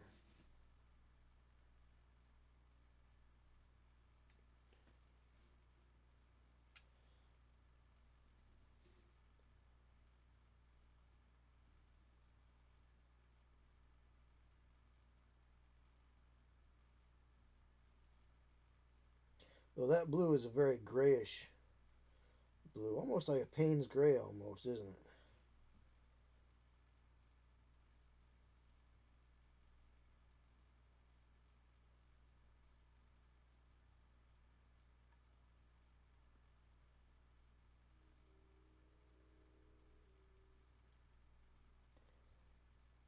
Almost like a blue jeans blue, almost.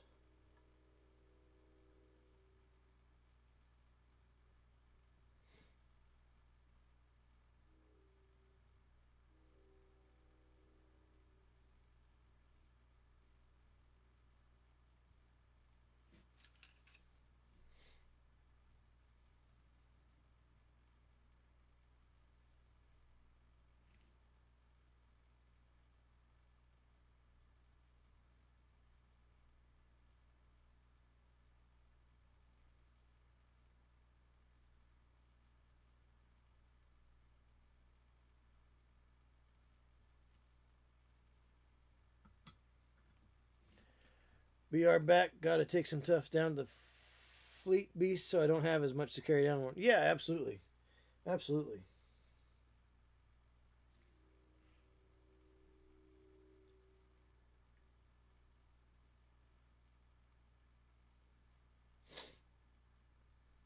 The old morning pack out.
So if you're out there watching on YouTube or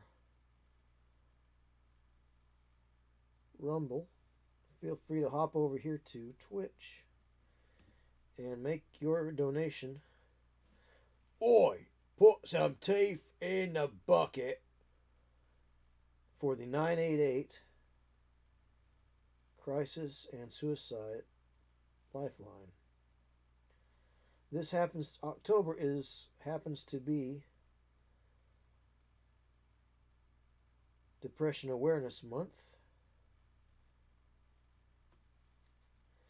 And oppression or depression can even make the wise one act foolish. So, nothing wrong with asking for a little help.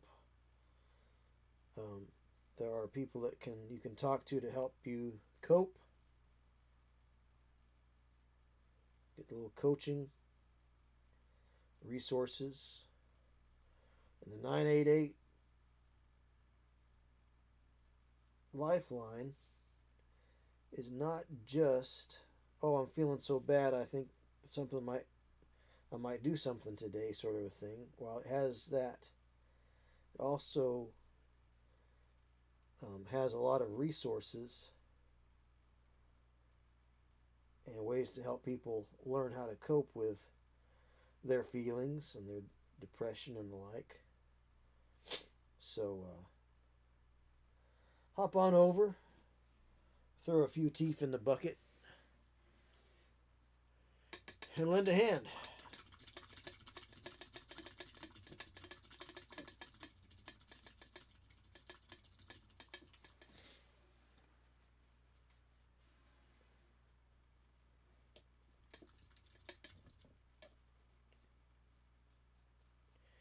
If you're watching on YouTube or Rumble, go ahead and wrestle the thumb. Give us a like. Give us a share. Comment if you like. You don't have to. No obligations.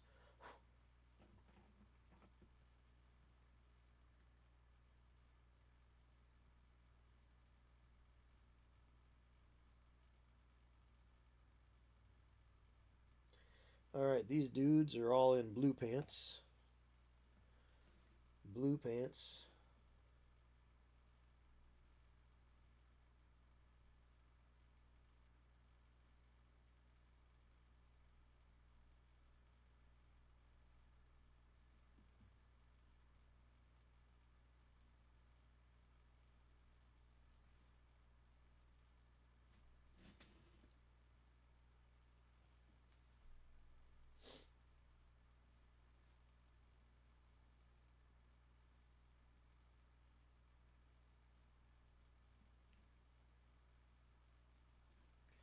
Another layer for him. And some layers here. Another quick little layer here. So this is the Vallejo extra opaque color. I don't think they make it anymore, but I found a supply.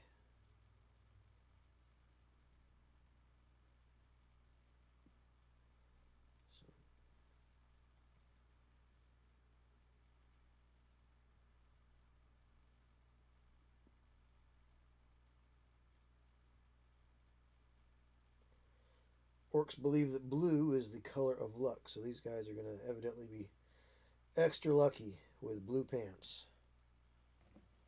We'll see how that goes.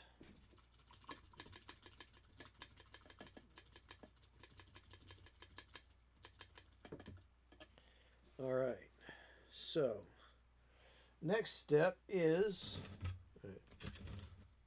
turn this to the side here. I'm going to get these big shooters here.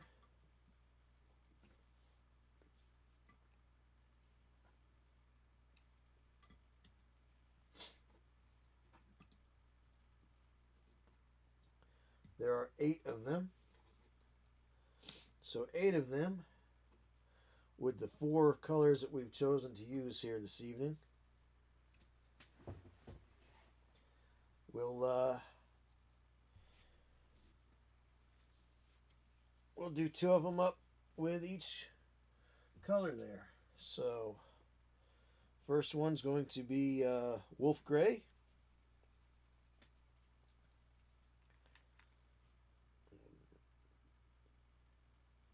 Do two guys up with wolf gray pants.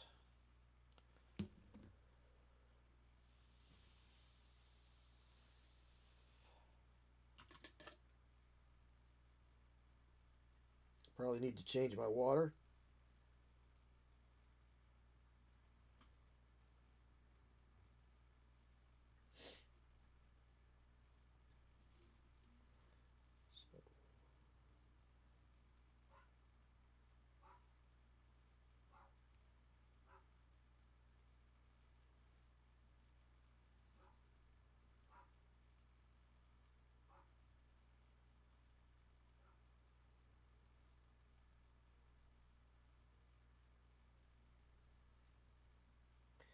But I only break these orcs out during Orktober. So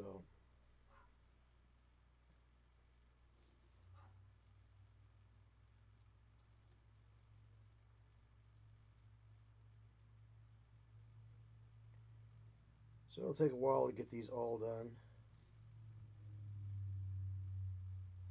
The gentleman that runs Trenchworks has an October project that he does. So I guess I'm in good company. He's got one of the old Warhammer Fantasy Battle Regiments of Renown that he works on every October.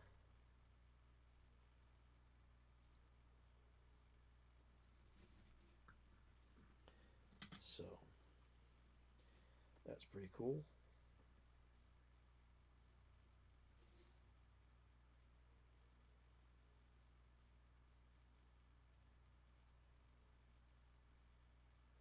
So if I only work on my orcs in Orktober, then that'll keep me going for a long time.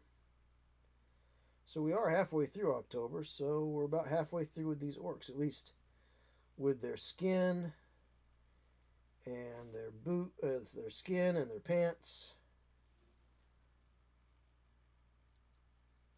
We'll see where it takes us, you know. I mean, I might work on these in the off season as well.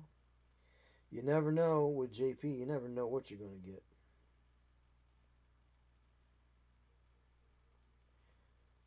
Keep you on your toes. I'm like a spider monkey. Black Saul says, still raining out there. I bet we get an inch overnight. Yeah, no doubt.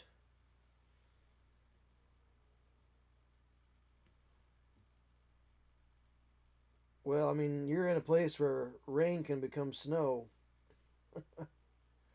pretty quickly.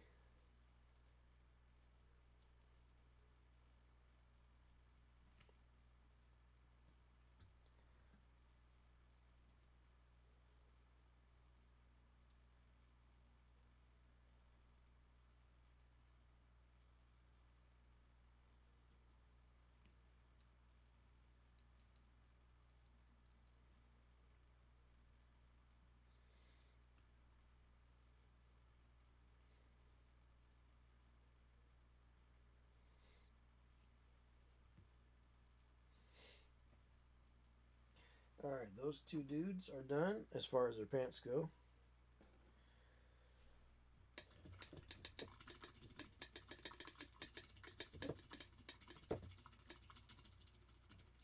Since we've got quite a bit of the purple left right now, I'll go ahead and resurrect that purple a little bit and use purple on these two dudes.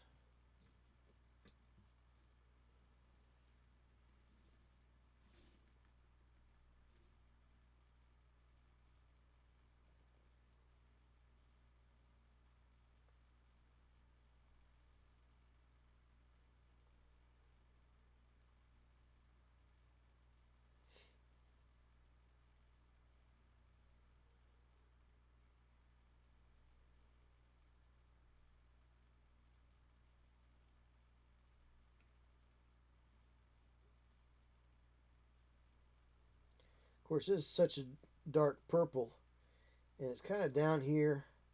The pose doesn't really seem to allow a lot of light to hit that part of the model.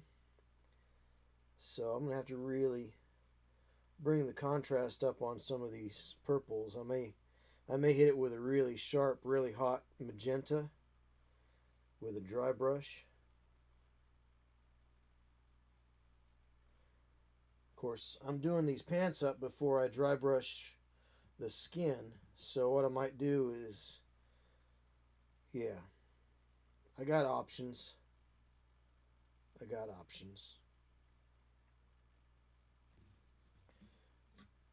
once I start dry brushing the skin, I want to be able to go at it with reckless abandonment, so to speak, and not really worry too much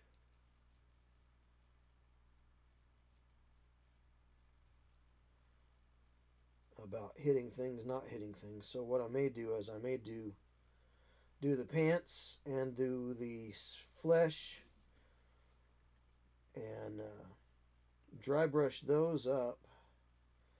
That way what I can do is I can work on the more delicate features, being like straps and boots and belts and buckles. There's not a lot of the shirts to see, so to speak, but there are shirts there, so it's a matter of just a little bit at a time.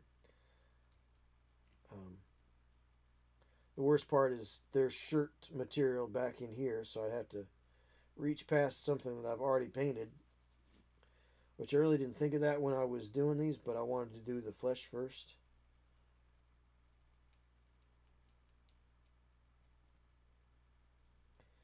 As you do. So purple pants are done. Purple pants, purple pants, purple pants.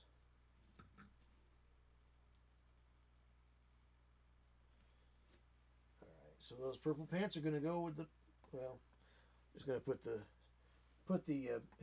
big shooter boys all together. Alright.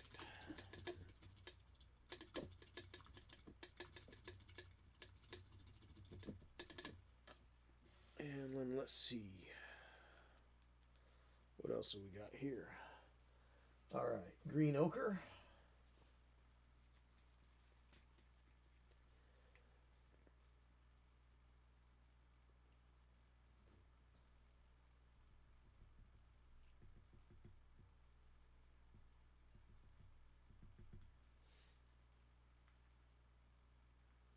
I'm going to clean that tip off while I've got it out here.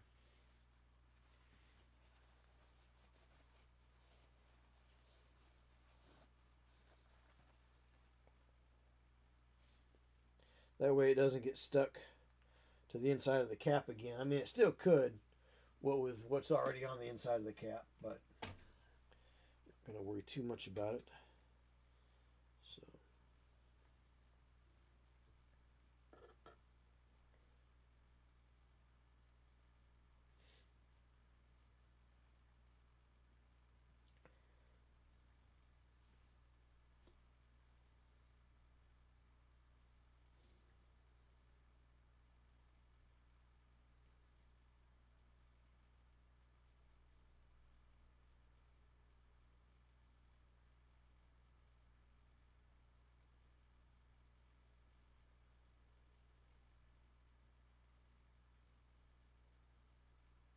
So I think this coming season, I think I'm only going to do Adepticon next year.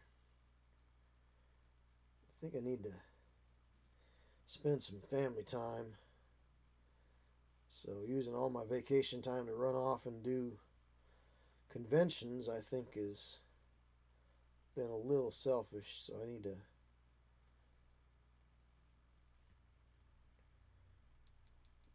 temper that with some family time, I think.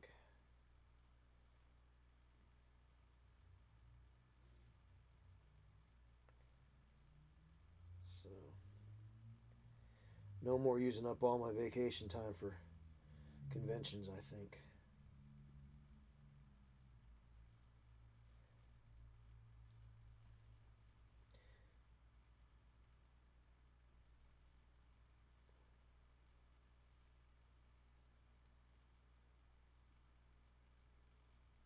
I was thinking about going to Valhalla in the springtime.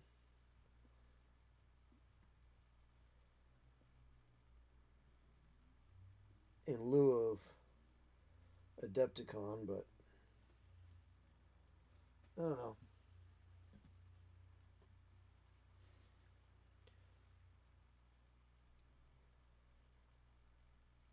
Adepticon is a lot cheaper for me.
Let's see. I think he needs another go around of this ochre on his pants here.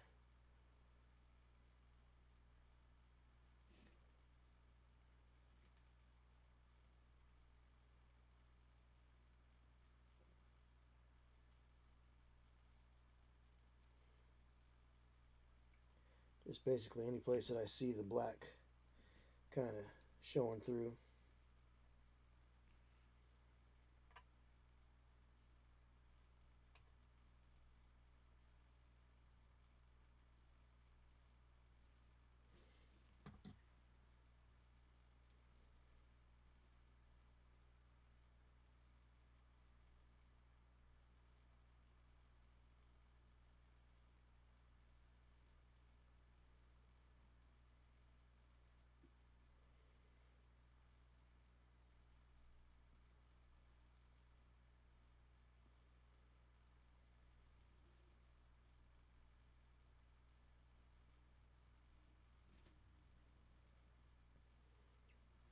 Cool.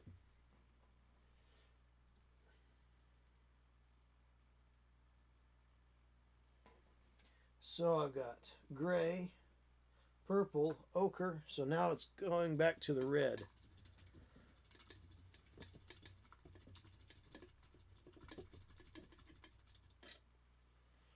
After I do this set of guys, I think what I need to do is change out my water.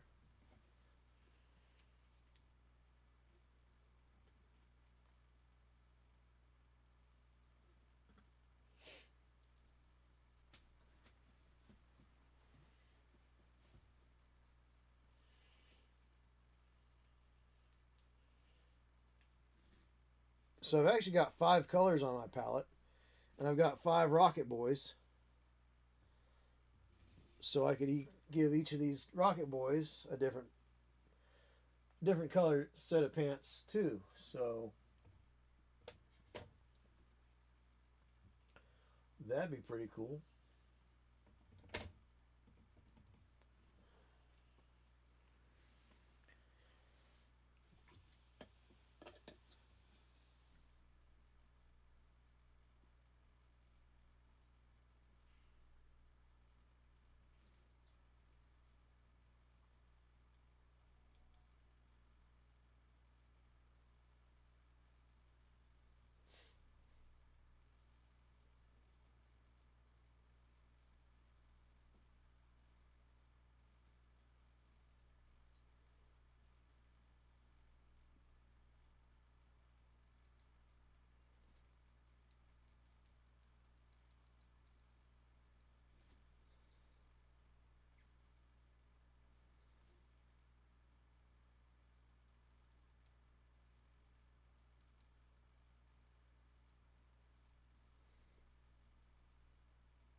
Alright.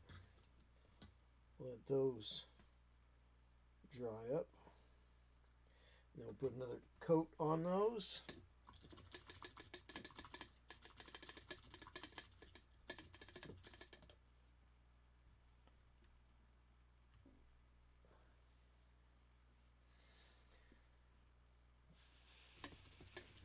And since I've got 5 Rocket Boys, I think I'll put on a different pair of pants on each one of those.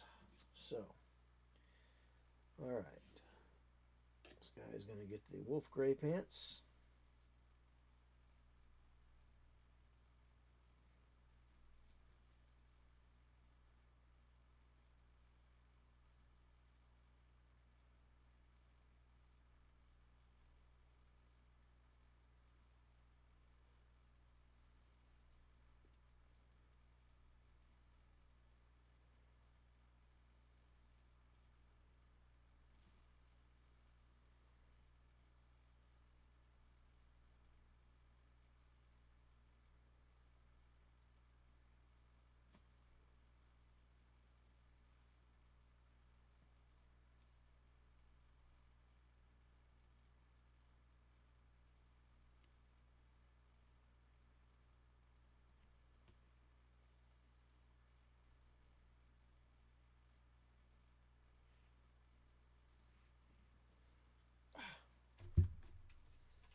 Go back over those if we have to.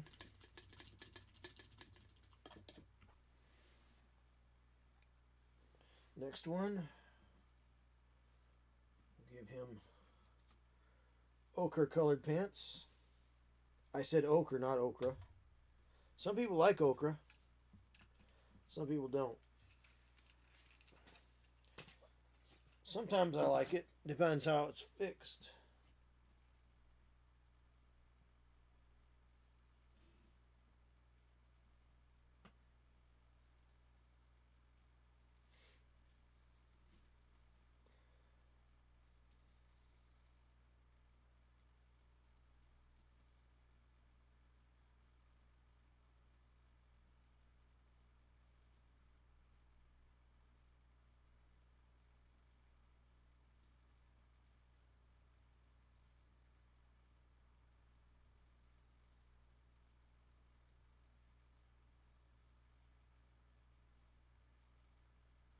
Just get that dirt, get that dirty old paint all over everywhere. I'm not really being, like I said, I'm not being super careful. The only thing is I don't want to get it on things I've already got paint on. But because we work in layers here in the pocket dimension, anything that we get that's out of place will be put back into place in the cleanup phase.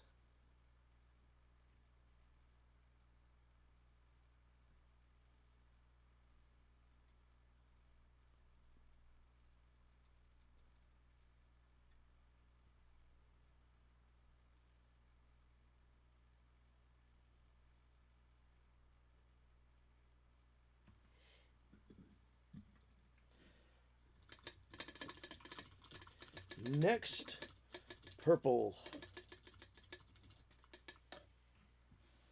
Purple, purple, purple. It was a one-eyed, one-horned, flying, purple people eater.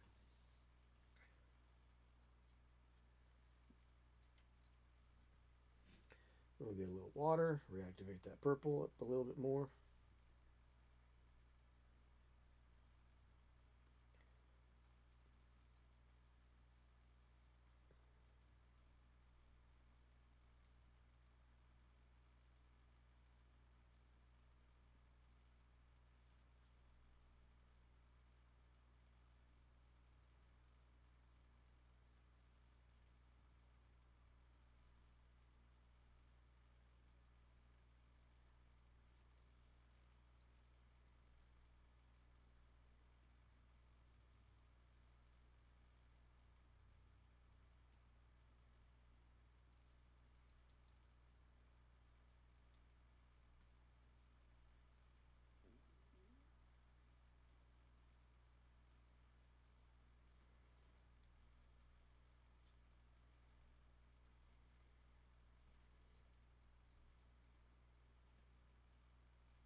purple, and now red.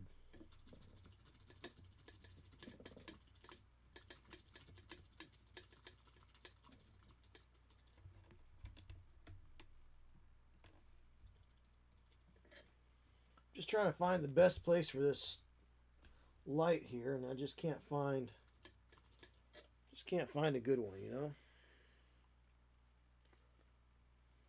It makes me mad.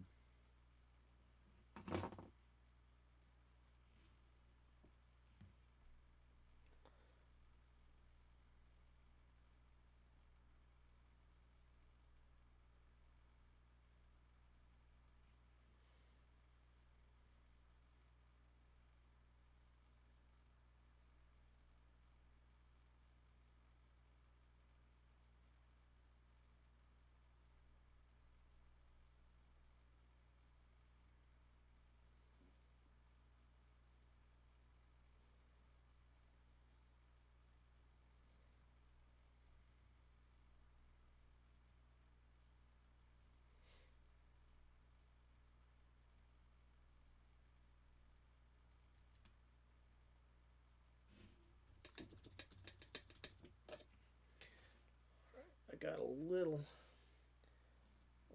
bit right there. Let's just see if I can mop that away.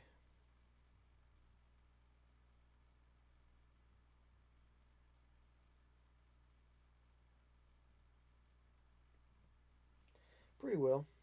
Pretty well. All right.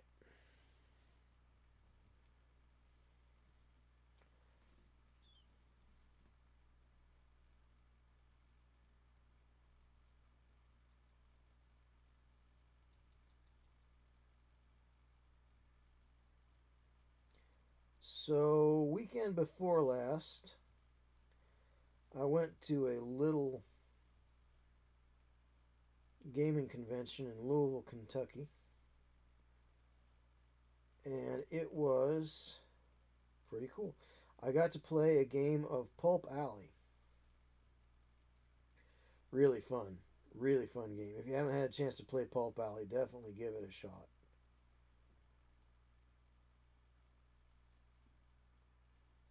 You can pretty well play any genre that you want in that game. Any setting, any genre. There's a cinematic quality to it. Again, I talk about things I enjoy, not necessarily getting paid to talk about it by any means. So,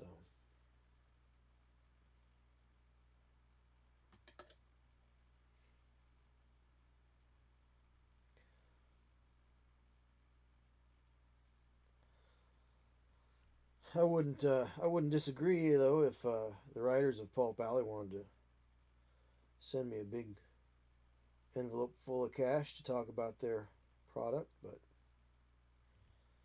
I did enjoy it very much. And I think that's probably the best I can do for an endorsement.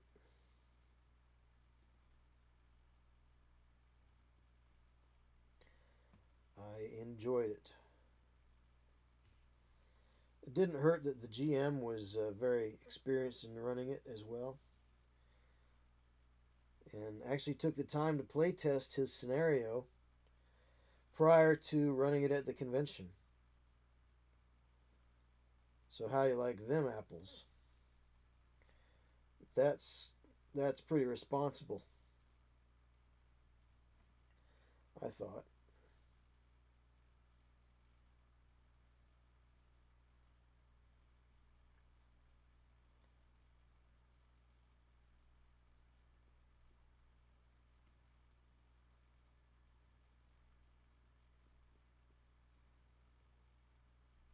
All right. Cool. So all the dudes have colored pants on now. Let's see. These guys need another coat of red, I think.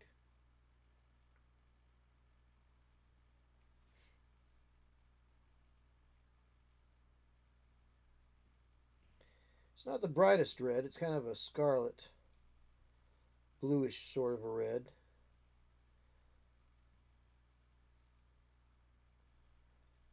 Like I said, I may go back over it with a brighter red. And do a little dry brush, maybe some orange in there.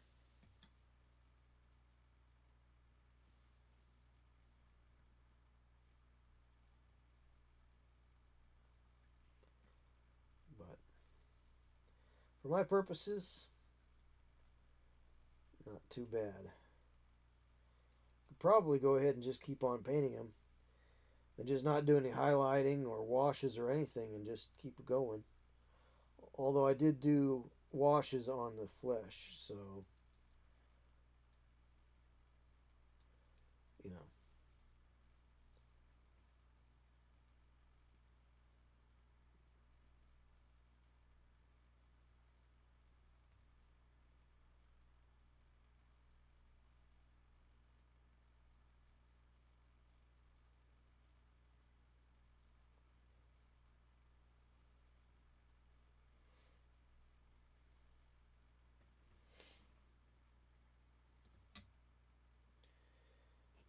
So there's that. I think I got everybody's pants on tonight.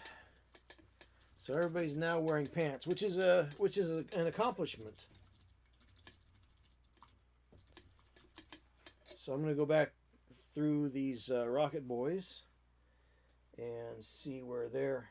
If I need to give another coat, yes, I need to give another coat to them. It looks like.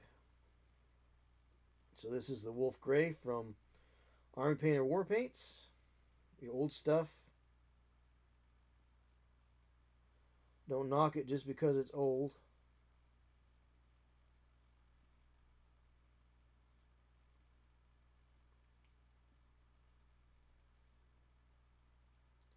Almost looks like faded blue jeans, doesn't it?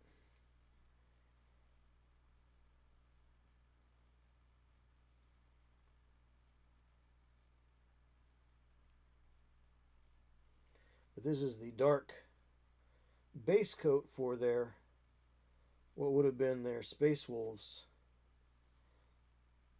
equivalent paint. So it just goes up from there.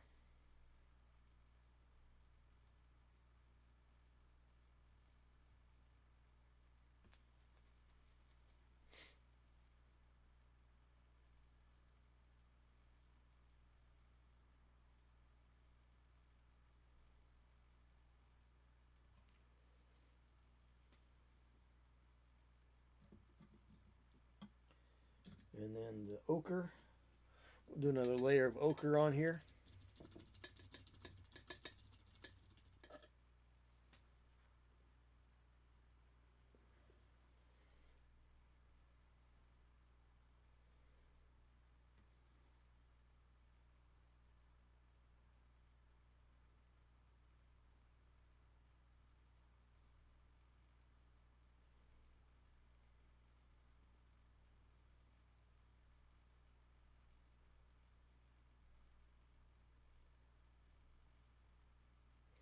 So that ochre would be a good color to do like a dry brush tan over, like a trail tan or something.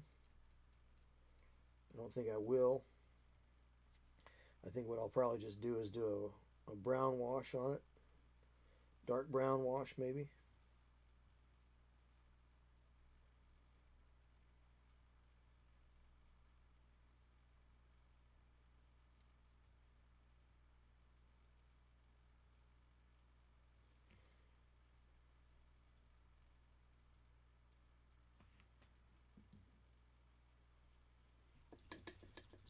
And we'll do another coat of purple, although that looks pretty good. That's very rich color purple, so I don't know if I need to add much in the way of that purple or not. I don't know if I really need to do another coat of that, but I'll just go over it lightly, I guess.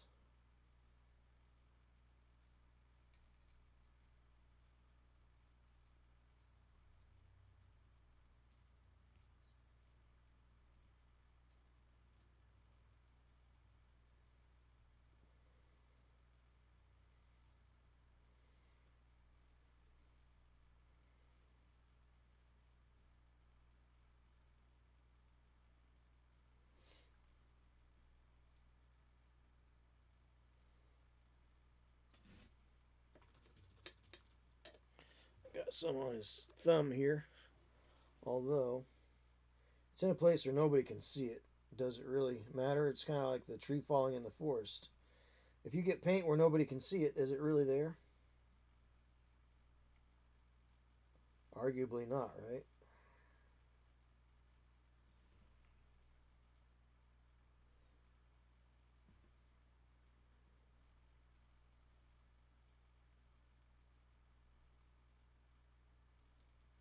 But I do have a purple ink that might be dark enough to work in those crevices and wrinkles and the like in his pants. Pants, pants, pants, pants, pants, pants, pants, pants, pants, pants, pants, pants.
Okay, cool. And finally, blue pants. We'll do one more layer of blue, although I don't think it really needs it.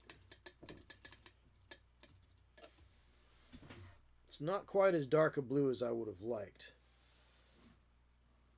but that's okay.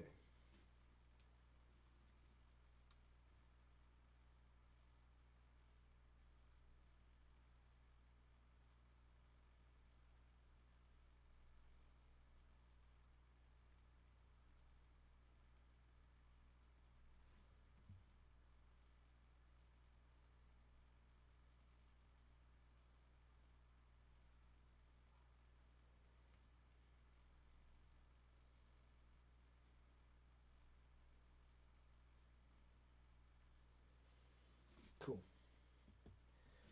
So I think that's good.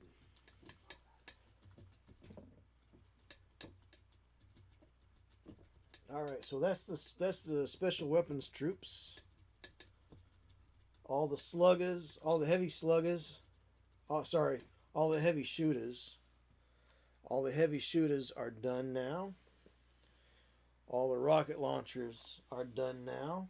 So I'm going to set those all aside. We'll get out the boys again.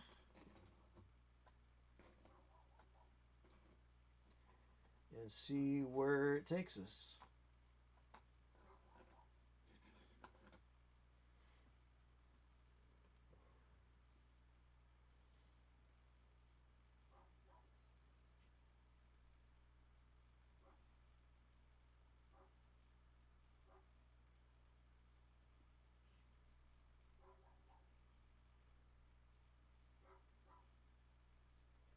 A little touch up on the red. Like I said, I am going to go over that with a brighter red, I believe. So I really shouldn't be so concerned, but I just don't want to have any of that black trying to peek through at all. Not that it would really hurt anything. The base red is strong enough to where I think it would probably give such a nice kick to the layer red that a little bit of variance in the base coat's not going to hurt it really.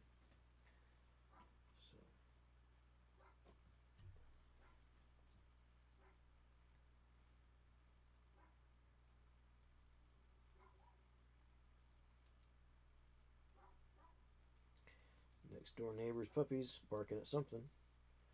Probably deer. We have deer. Come down to the city and we got deer. I've seen more deer living in town than I ever did living in the country.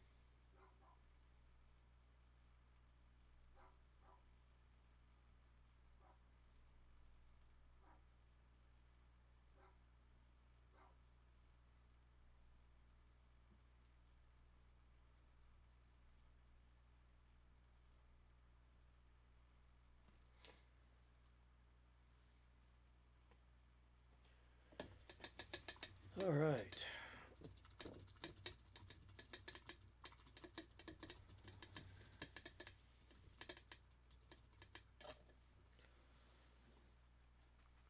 Almost 10 o'clock now. Quarter till. 10 minutes till. 20 minutes. 15. No. 13 minutes yet. All right. Oh, goodness. Okay. Okay. These dudes here.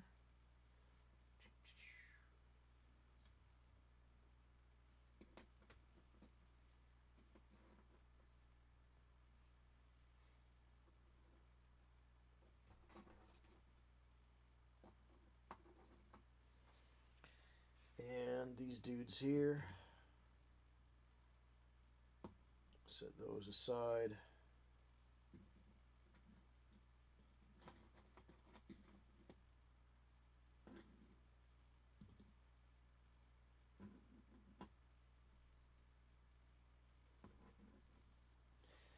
All right, what do I want to do next?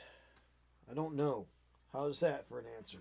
I don't know what I want to do next.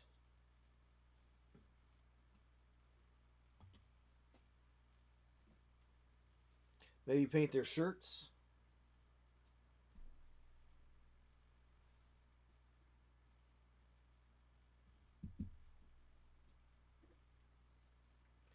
They do have shirts. So maybe use this color for their shirts, maybe. I don't know. I don't really know what I want to do now. Kind of stuck in my process. I didn't think I was going to get this far tonight, actually.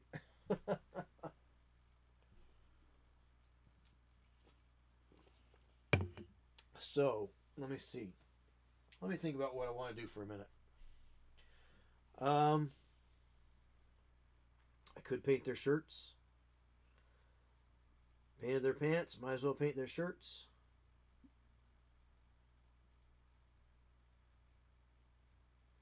It's like a little piece of fuzz got in there. Oh well. So yeah, I guess I could paint their shirts. So I'm just going to step over here, and that's going to be that color for these guys. Maybe the guys in the tan pants will get purple. The red guys will get the gray shirt. Something like that. I don't know. I haven't thought about it. I really don't know which way I want to go here. I really don't know which way I want to go. Definitely a lighter color shirt. Definitely a lighter color shirt. Because dark figures on a table are hard to pick out. That is something that I have seen people getting away from lately. Is bright colored figures. A lot of high contrast. It's like people are afraid of color right now. Everybody wants to get in on this grimdark, overly washed, overly weathered, but they forget to bring those. I've seen things that are so washed down that, yeah, you get all the benefits of the wash, but you also get all the drawbacks of a wash because it washes back the colors that need to pop. So you go from shade to dark shade as opposed to color to shade. That's just a personal pet peeve of mine when it comes to painting miniatures. And people, nothing wrong with putting things in a competition by any means, but when you don't bring your contrast back up after knocking it down with a wash. I think you're doing yourself and your audience a great disservice. But that's just me. Let's try some Vince Venturella white blue for these guys' shirts, because I think the white blue would look neat against the uh, wolf gray blue thing. It might be too close though.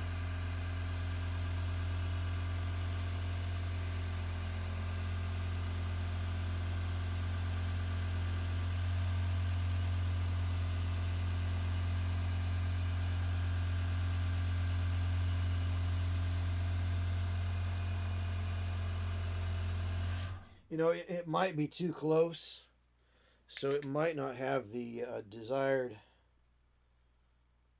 contrasty effect, you know.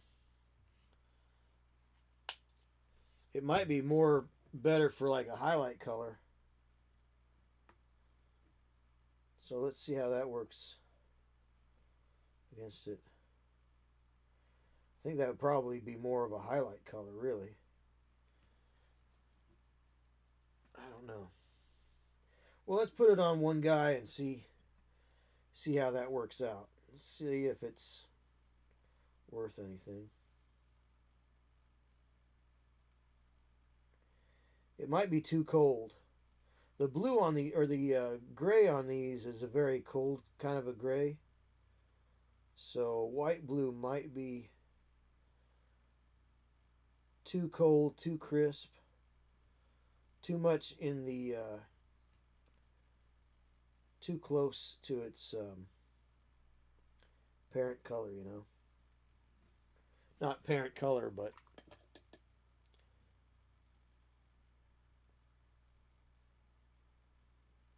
oh, I need to change out this water anyhow.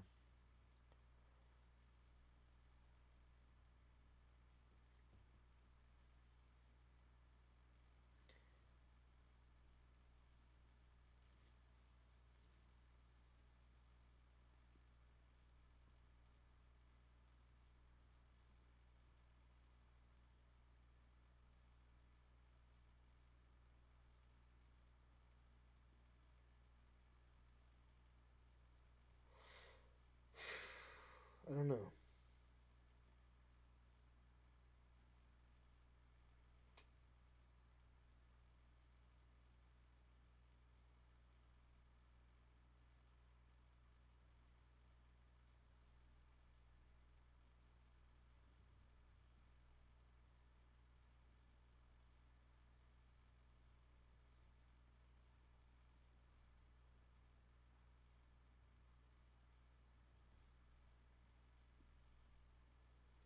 Don't know if that's the right color.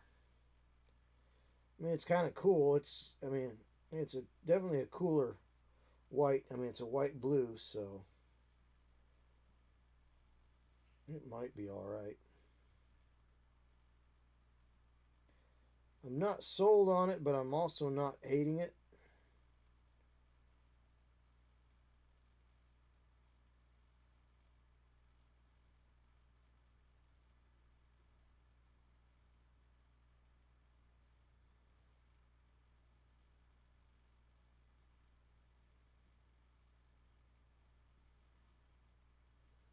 That probably doesn't make a lot of sense. That sounds like some teenage double speak. I'm not sold on it, but I'm not hating it. I don't like it, but I also don't hate it.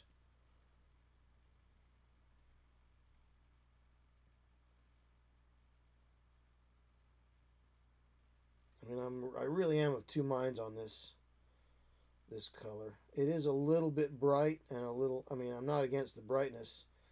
I am, however, not sold on how cool it is. Because overall, the green is a fairly cool color green.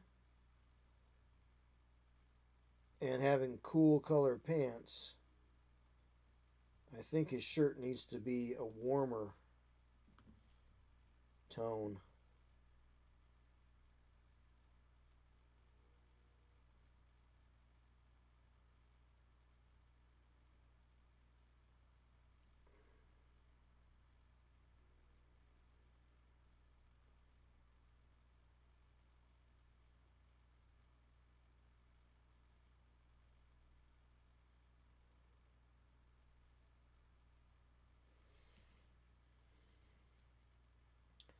Yeah, I think the original plan of going with the ochre for his shirts, for these guys' shirts in this particular group, I think would be a much better idea.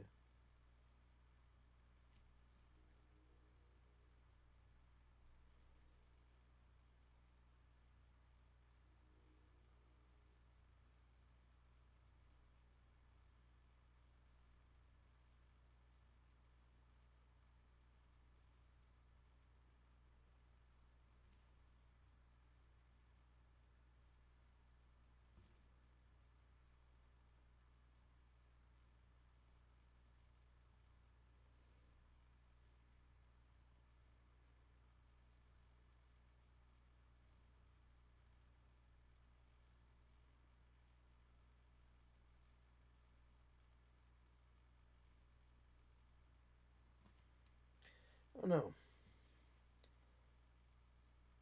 Just don't know if I like it.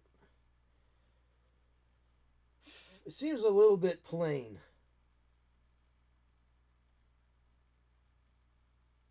That white blue, when you put it down on the black, it tends to just almost look more white than blue. So you can see how it's different here. It's got that bluish tint to it that shows up when it's next to this blue here. But then when I put it on the figure, it tends to kind of blow out and go more towards white. On the other hand, maybe it just needs a second coat, you know. I don't know. I'm still not sold on it. Not sold at all. Decisions. While I'm making decisions, I think I'll change this water out. So.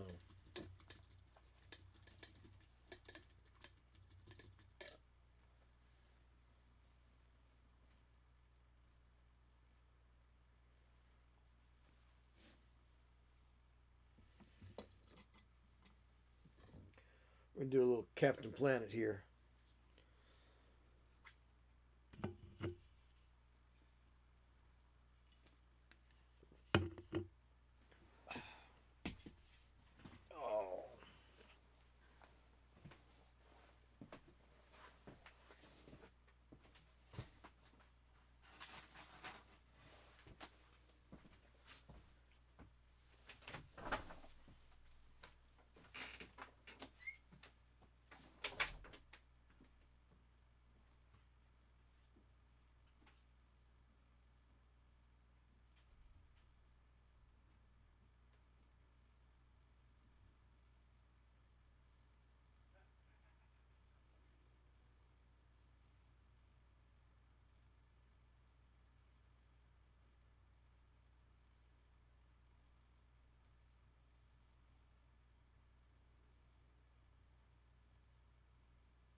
Fresh water. Water! As Bruce Lee would say, water! Alright. Well, I don't know that I really like that blue-white for their shirts against the cool gray, blue-gray there. Looks a little bit too much like a white t-shirt and a pair of blue jeans, you know? Which, I mean, is not outside the realm of something that an orc would wear, but I think let's try that ochre color again.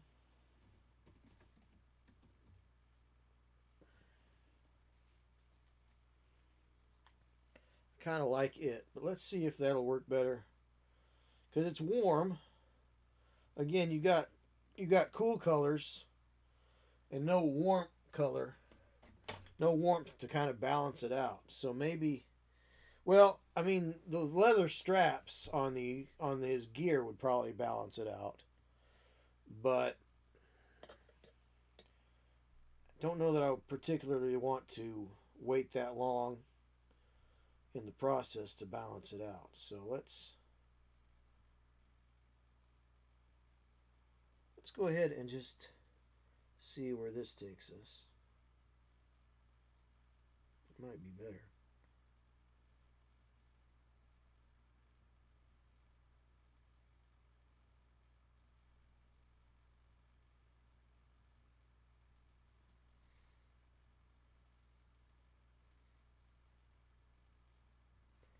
That might be better.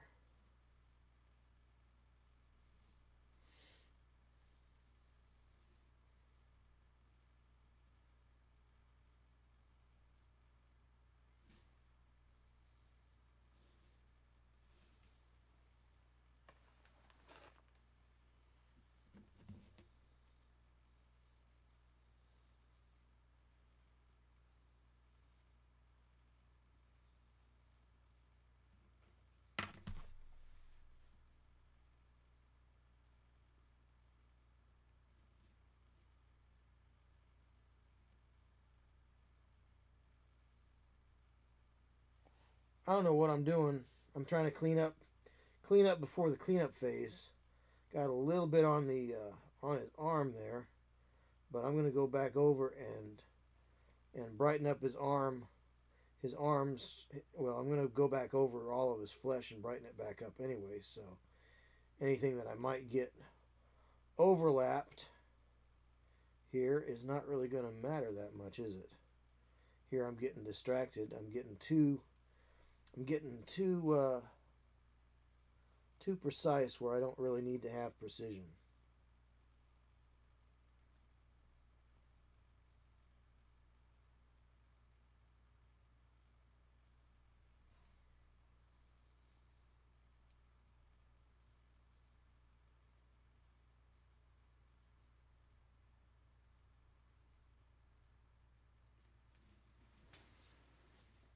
I think that looks better. That ochre next to the blue gray, the wolf gray kind of tone there.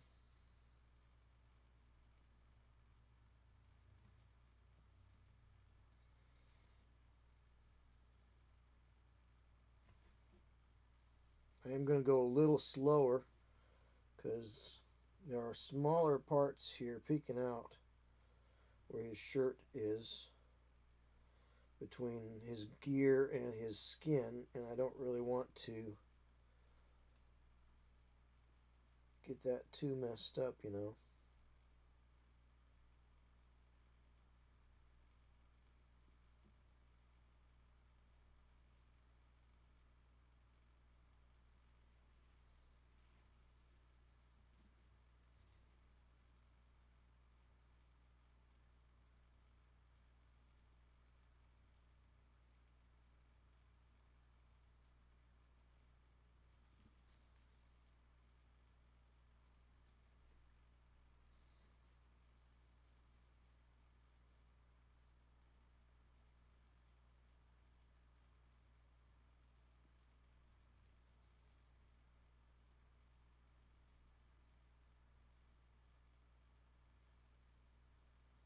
Now I think there's supposed to be a strap right here, but it's not very well defined in the molding here. But paint covers a multitude of sins, folks. We can paint things in, we can paint details in. Believe it or not, you're allowed to paint in details. You really are. And anybody that says otherwise is,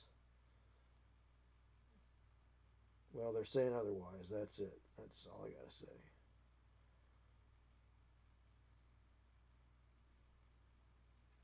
But yeah, in the old days, we actually had to paint in a lot of details because it was something that might be hinted at, but it might not actually be there. So, back in the old days of miniatures painting,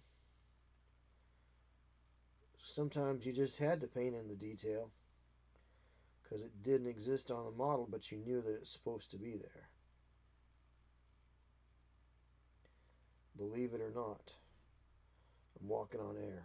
Never thought I could feel so free.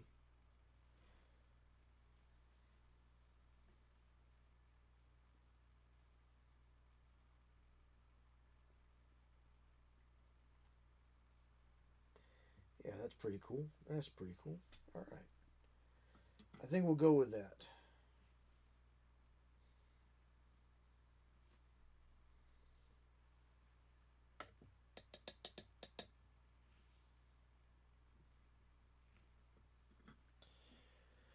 Oh, stop popping up notifications, Google Chrome. I don't care.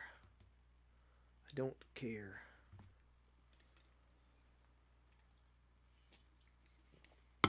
Only have notifications turned on so that I can see if anybody responds to anything I do on my YouTube channel.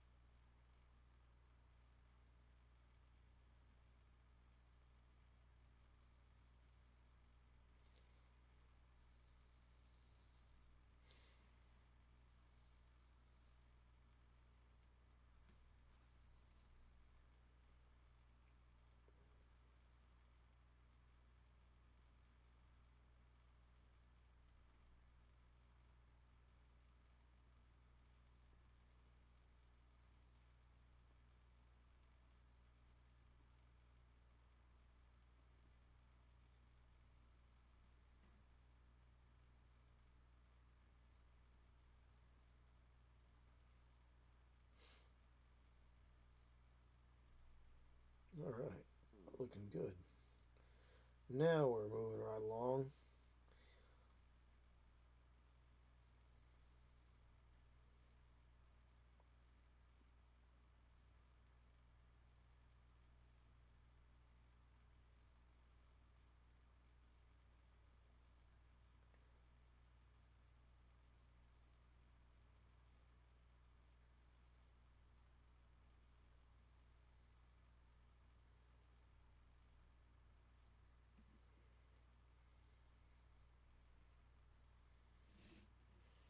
Now, how do I get back in there without getting my paint all over everything in the world here? Do it just like that, I guess.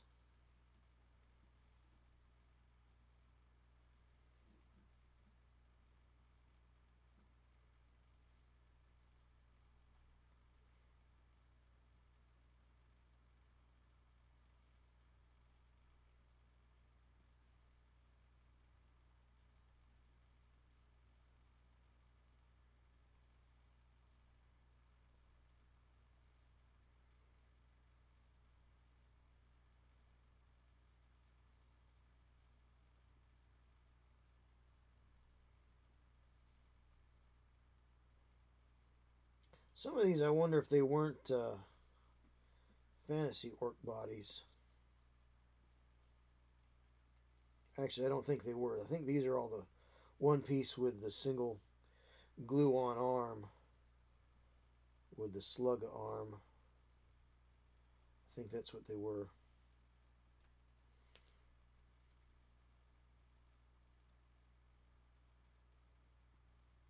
All right, I'm going to let that, we'll do another coat on that feller.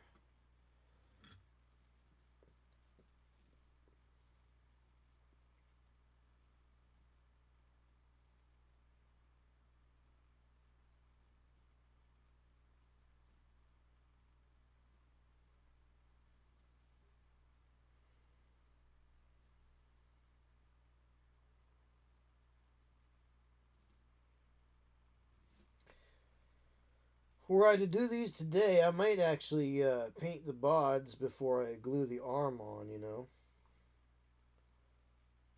But depends on how good you want it to be, right? If you're just going for tabletop quality, I think just getting colors in the right place is adequate. Doesn't have to be the prettiest.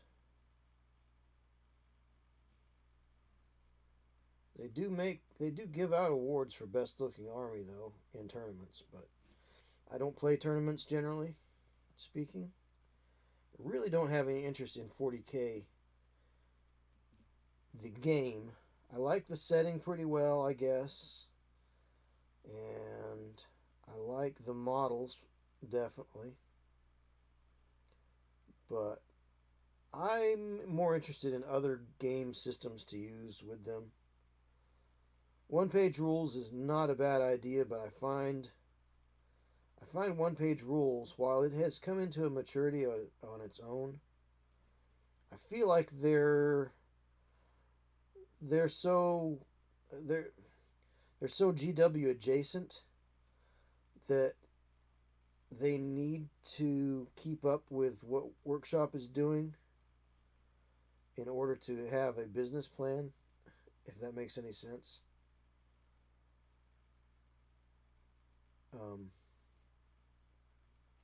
so I question really how stable is that rule system going to be.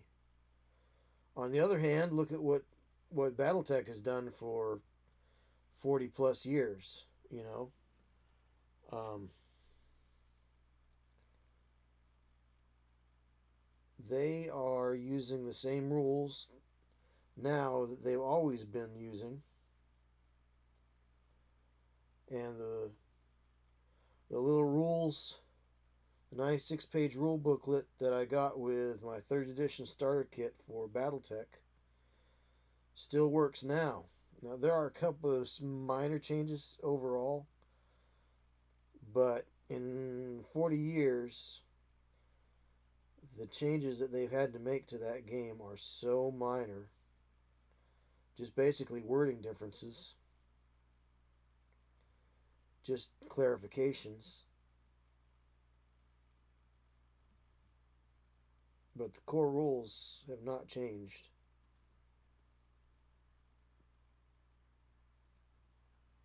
Different printings, different covers, but it's a stable rule set. Of course, they're doing a lot of add-ons to it lately, which is fine, but mostly just mechs and data sheets, I think. But everything always works the same way. Year in, year out, BattleTech doesn't change.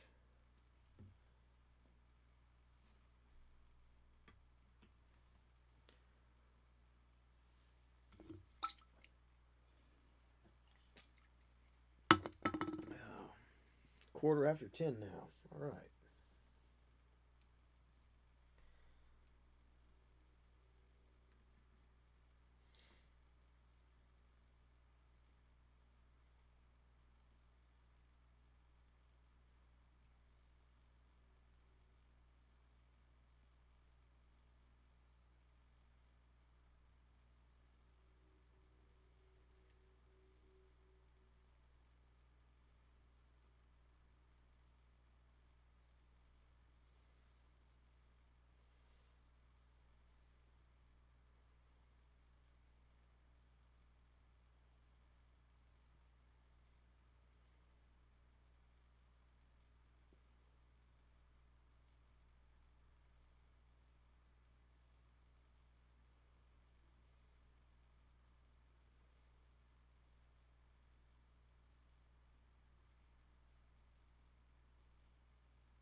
You know, the thing about Orcs is it's not easy being green.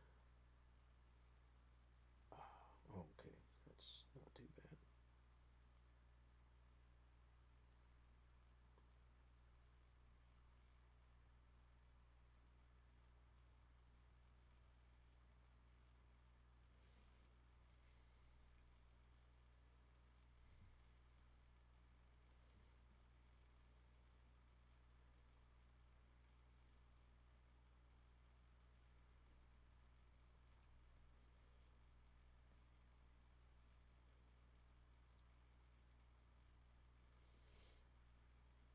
Orcs, orcs, orcs, orcs, orcs, orcs, orcs, orcs.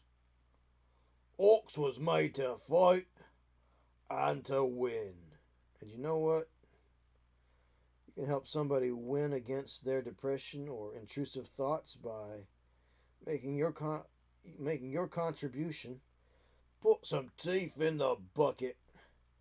Right here on my Twitch channel. If you stop by the Twitch landing page for JP Got Rockets, you can make your contribution to the 988 Suicide and Crisis Lifeline.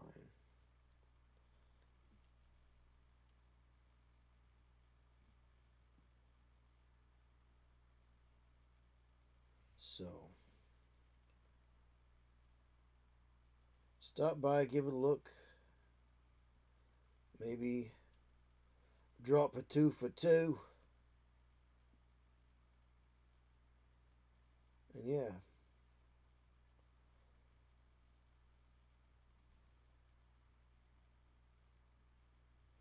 You just might help somebody out. 'Cause we're all in this together.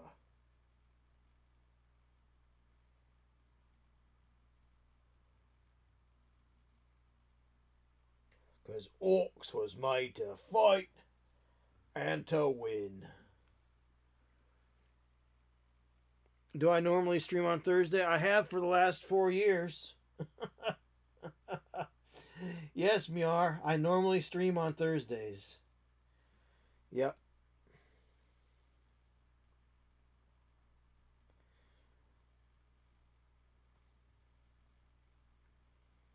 The only time I don't stream on Thursdays is when I'm away or not feeling up to it, which would be the same as not streaming on a Tuesday.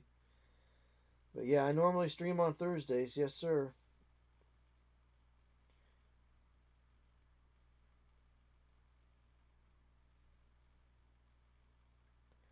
Absolutely. 100%.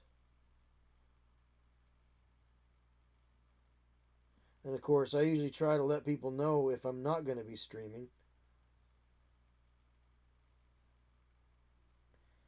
Sometimes I get home late from work and I may be a little bit late in starting the stream up, but give it a half hour at least. You know. Life's tough for an old guy. I have an alarm set for Tuesday. Let me go after that one. Go alter that one. Super bad memory lately. Well, I'm on Tuesdays and Thursdays, Miar. Tuesdays and Thursdays both. Tuesday nights at 9 o'clock. Thursday nights at 7 o'clock. That's Eastern Time.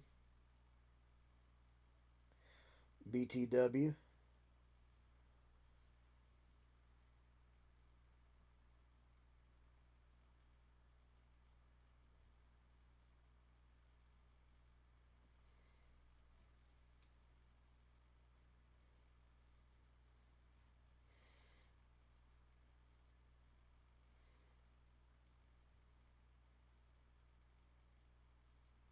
Yeah, usually Tuesdays and Thursdays. Tuesday nights at 7 and Thursday nights at 9. Or, no, sorry. Strike that, reverse it. Thursday nights at 7, Tuesday nights at 9. Duh. Tuesday nights at 9, Thursday nights at 7. Eastern Time.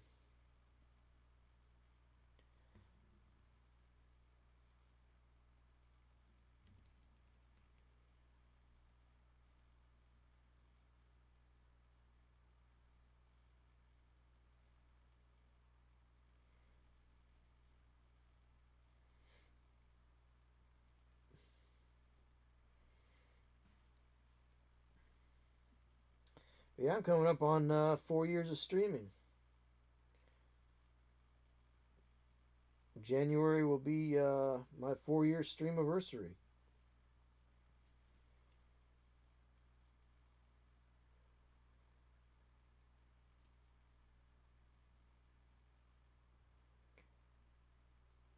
ICMY.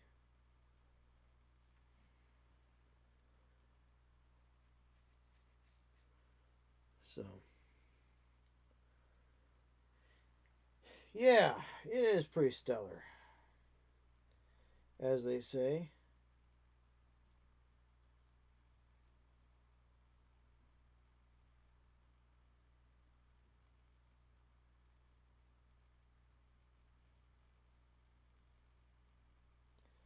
I'd still like to get to 400 followers so I can give away this Warcrow box. If you like the game in a box approach that Halo had, you might like Warcrow. I think they've got another starter kit that came out this past year. This is the original, the earliest, the first starter kit from like 2 years ago. But if we can get to 400 followers here on Twitch, I'll be doing a giveaway for that.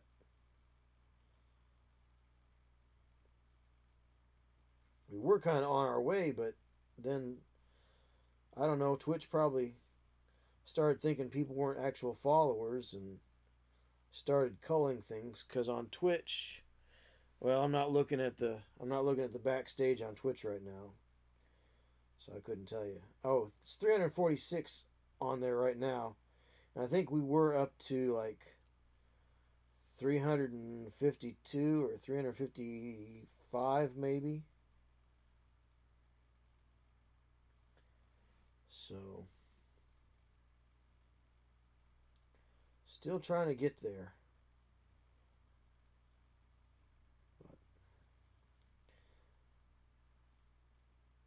Be nice to reach 100 on YouTube as well.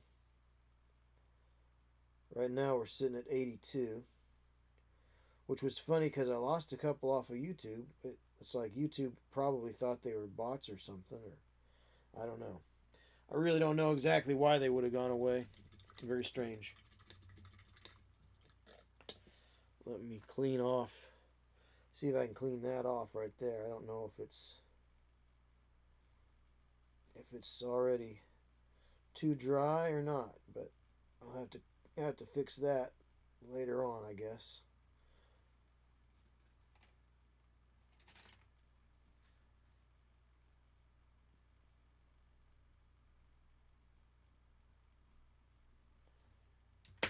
Yep, that's gonna have to get fixed later on. Of course, these are just going. I'm just going for tabletop quality here. I'm not going for super duper display, which I think a good tabletop quality is worthy of display. So, you know, it shouldn't really be. It really shouldn't be like that whole, well, I'm a display painter. I think you should paint for tabletop, and if you get display quality work, you know. But a lot of guys are going, a lot of people, a lot of painters are going for those really nifty art type pieces too, as opposed to just game pieces. So I don't know. I do not know. Can't say.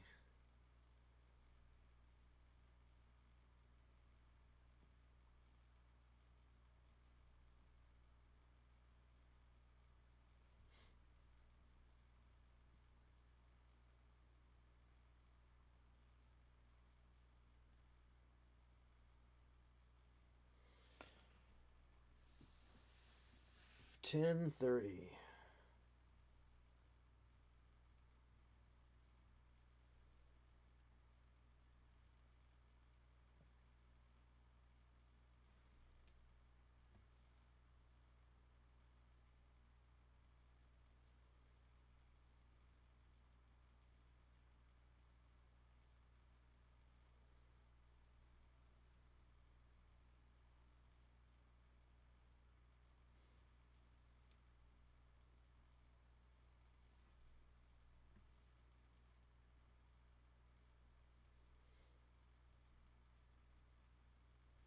It's funny because YouTube tends to unsubscribe people randomly. Very strange.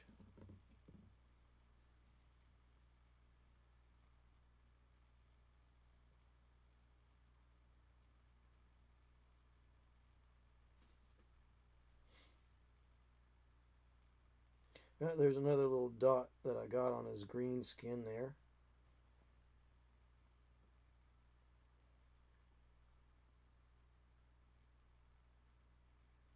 I'll have to fix that when we go back over for the final pass on the skin, you know. Of course, this paintbrush is getting a little beaten up too. So it's not being as precise as it started out with.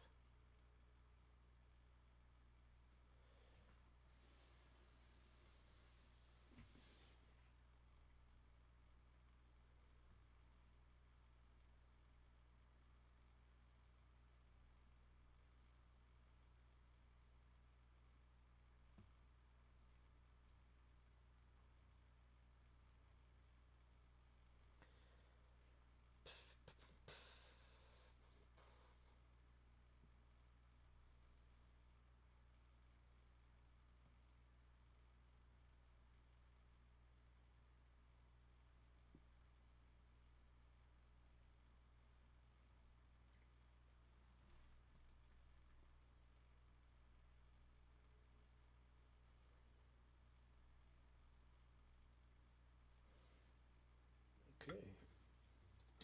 Being a little bit more fastidious on these shirts. I think there's a little bit more detail poking out in weird places with them. So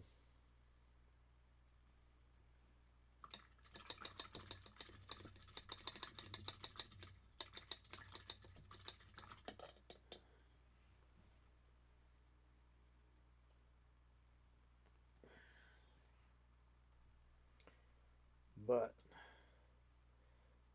this paintbrush point is getting a little too curly. So it may go into the, it might need to be a little repaired with a little boiling water, because it is a synthetic, but it has been one of my favorite ones. It has been a good workhorse. So it is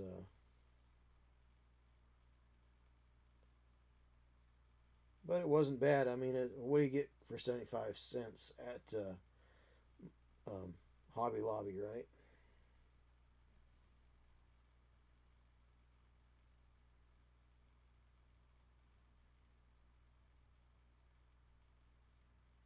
But it worked great. I think I'm going to have to retire it because it's really just not working right now.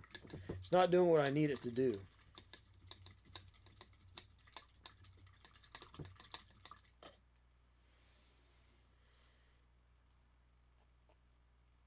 So I need to go get one of its brothers, and we'll put that guy over here out of the way.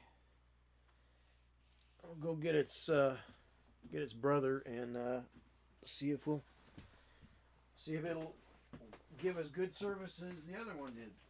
I was really happy with the amount of work I got out of that one.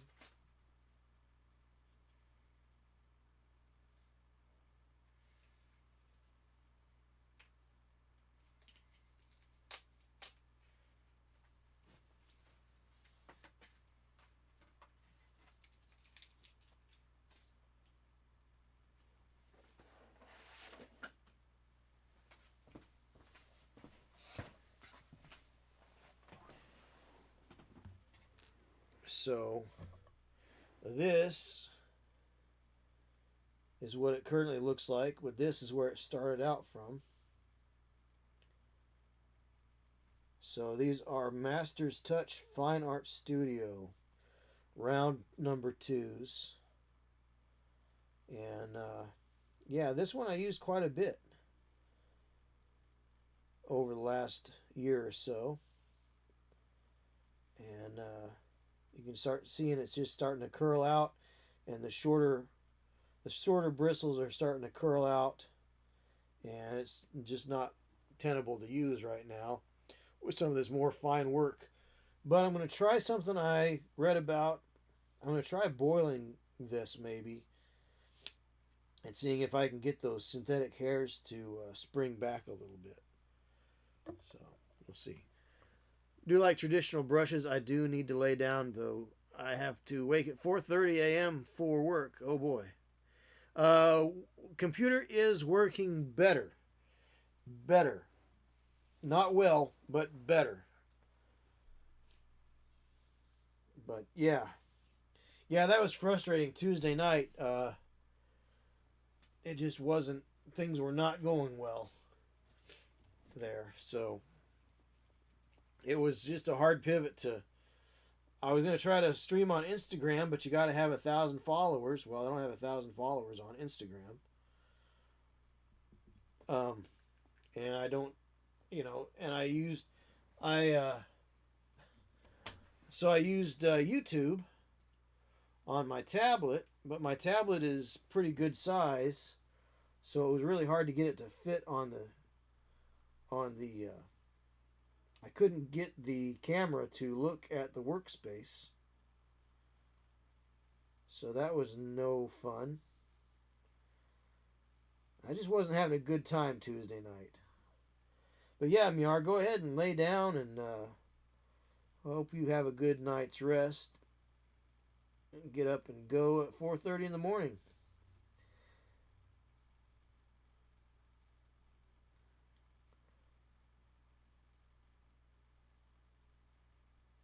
So yeah, that's better. That is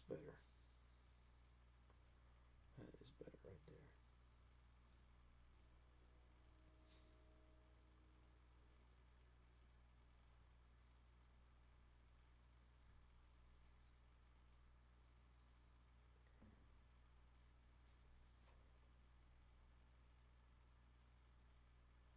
So we'll do another layer here.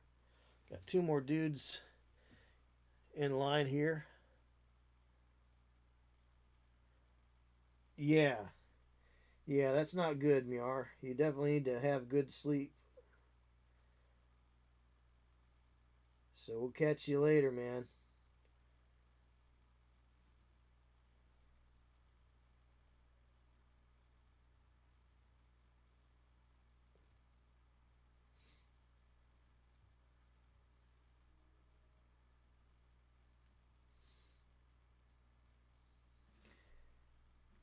Sometimes you just gotta be a responsible adult, right?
So I think I'm going to finish up this group of guys, and I think I'm going to call it quits for tonight as well.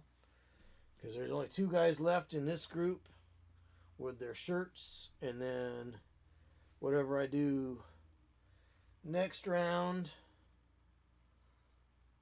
And yep, next round and next round. The shirts are a little bit more time consuming than everything else, so I think I don't want to get stuck into another group of dudes.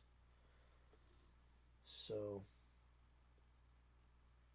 I think what I'll do is once I get these final 2 guys shirts painted in, I think we'll raid out and bid a good night to everyone as well.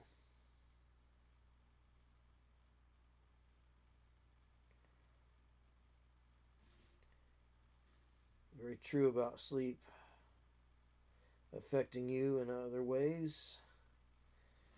I've been very draggy this week for some reason, and I've been going to bed at fairly decent hours.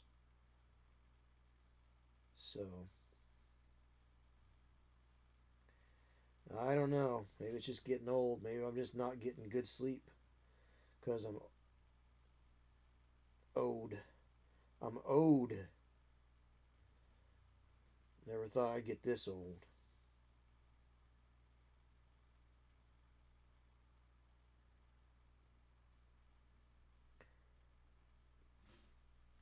I want my flying car. They said we'd have flying cars by 2050 or by 2025.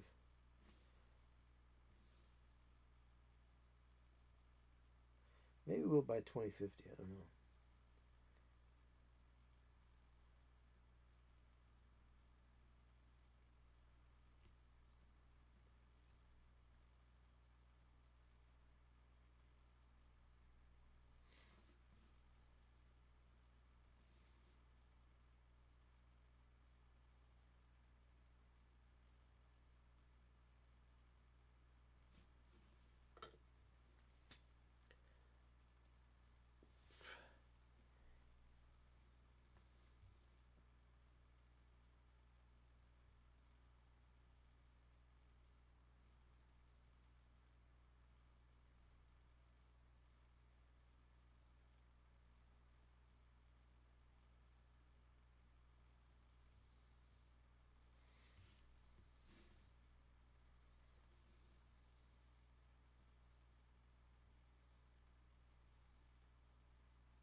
Okay.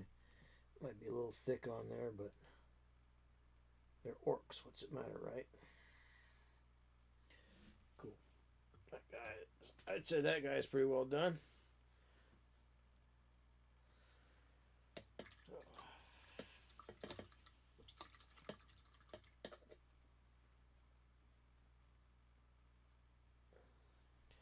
Oh boy, bending over to get down close to those guys is a little oof on my back. Little oof on my back. What can I say? Oof. Okay. And we'll do a little touch up work on this guy here. Right here.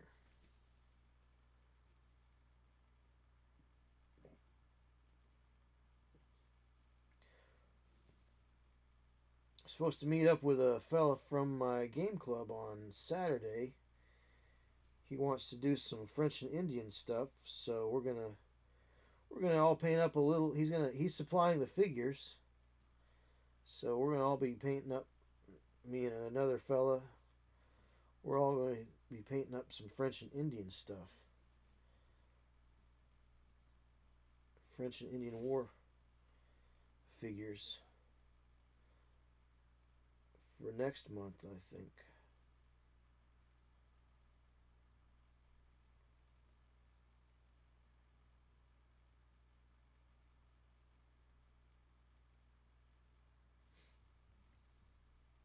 Still going to stick with my Orcs on Tuesdays and Thursdays, but there's 15 millimeter figures,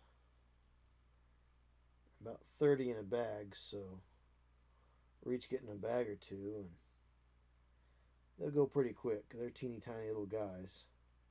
I think I'll use speed paint on them. He's already got them cleaned and primed, so that's going to help things go a lot faster.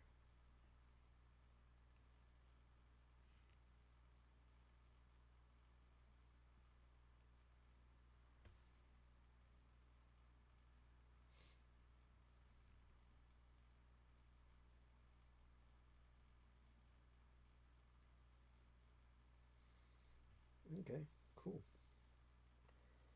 All right, I think these guys are pretty well done for tonight.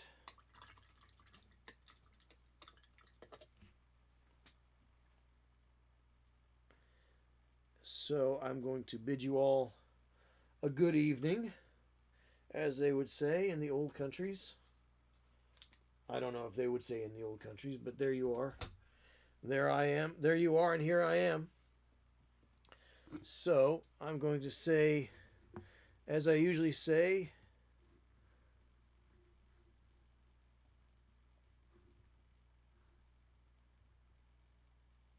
to everyone out there, no matter how bad today might have been, the sun is coming up tomorrow, and the world is a better place with you in it. Keep on painting. Keep on playing. I'm JP Got Rockets. Thanks for hanging out with me this evening. And we're going to say goodnight to YouTube.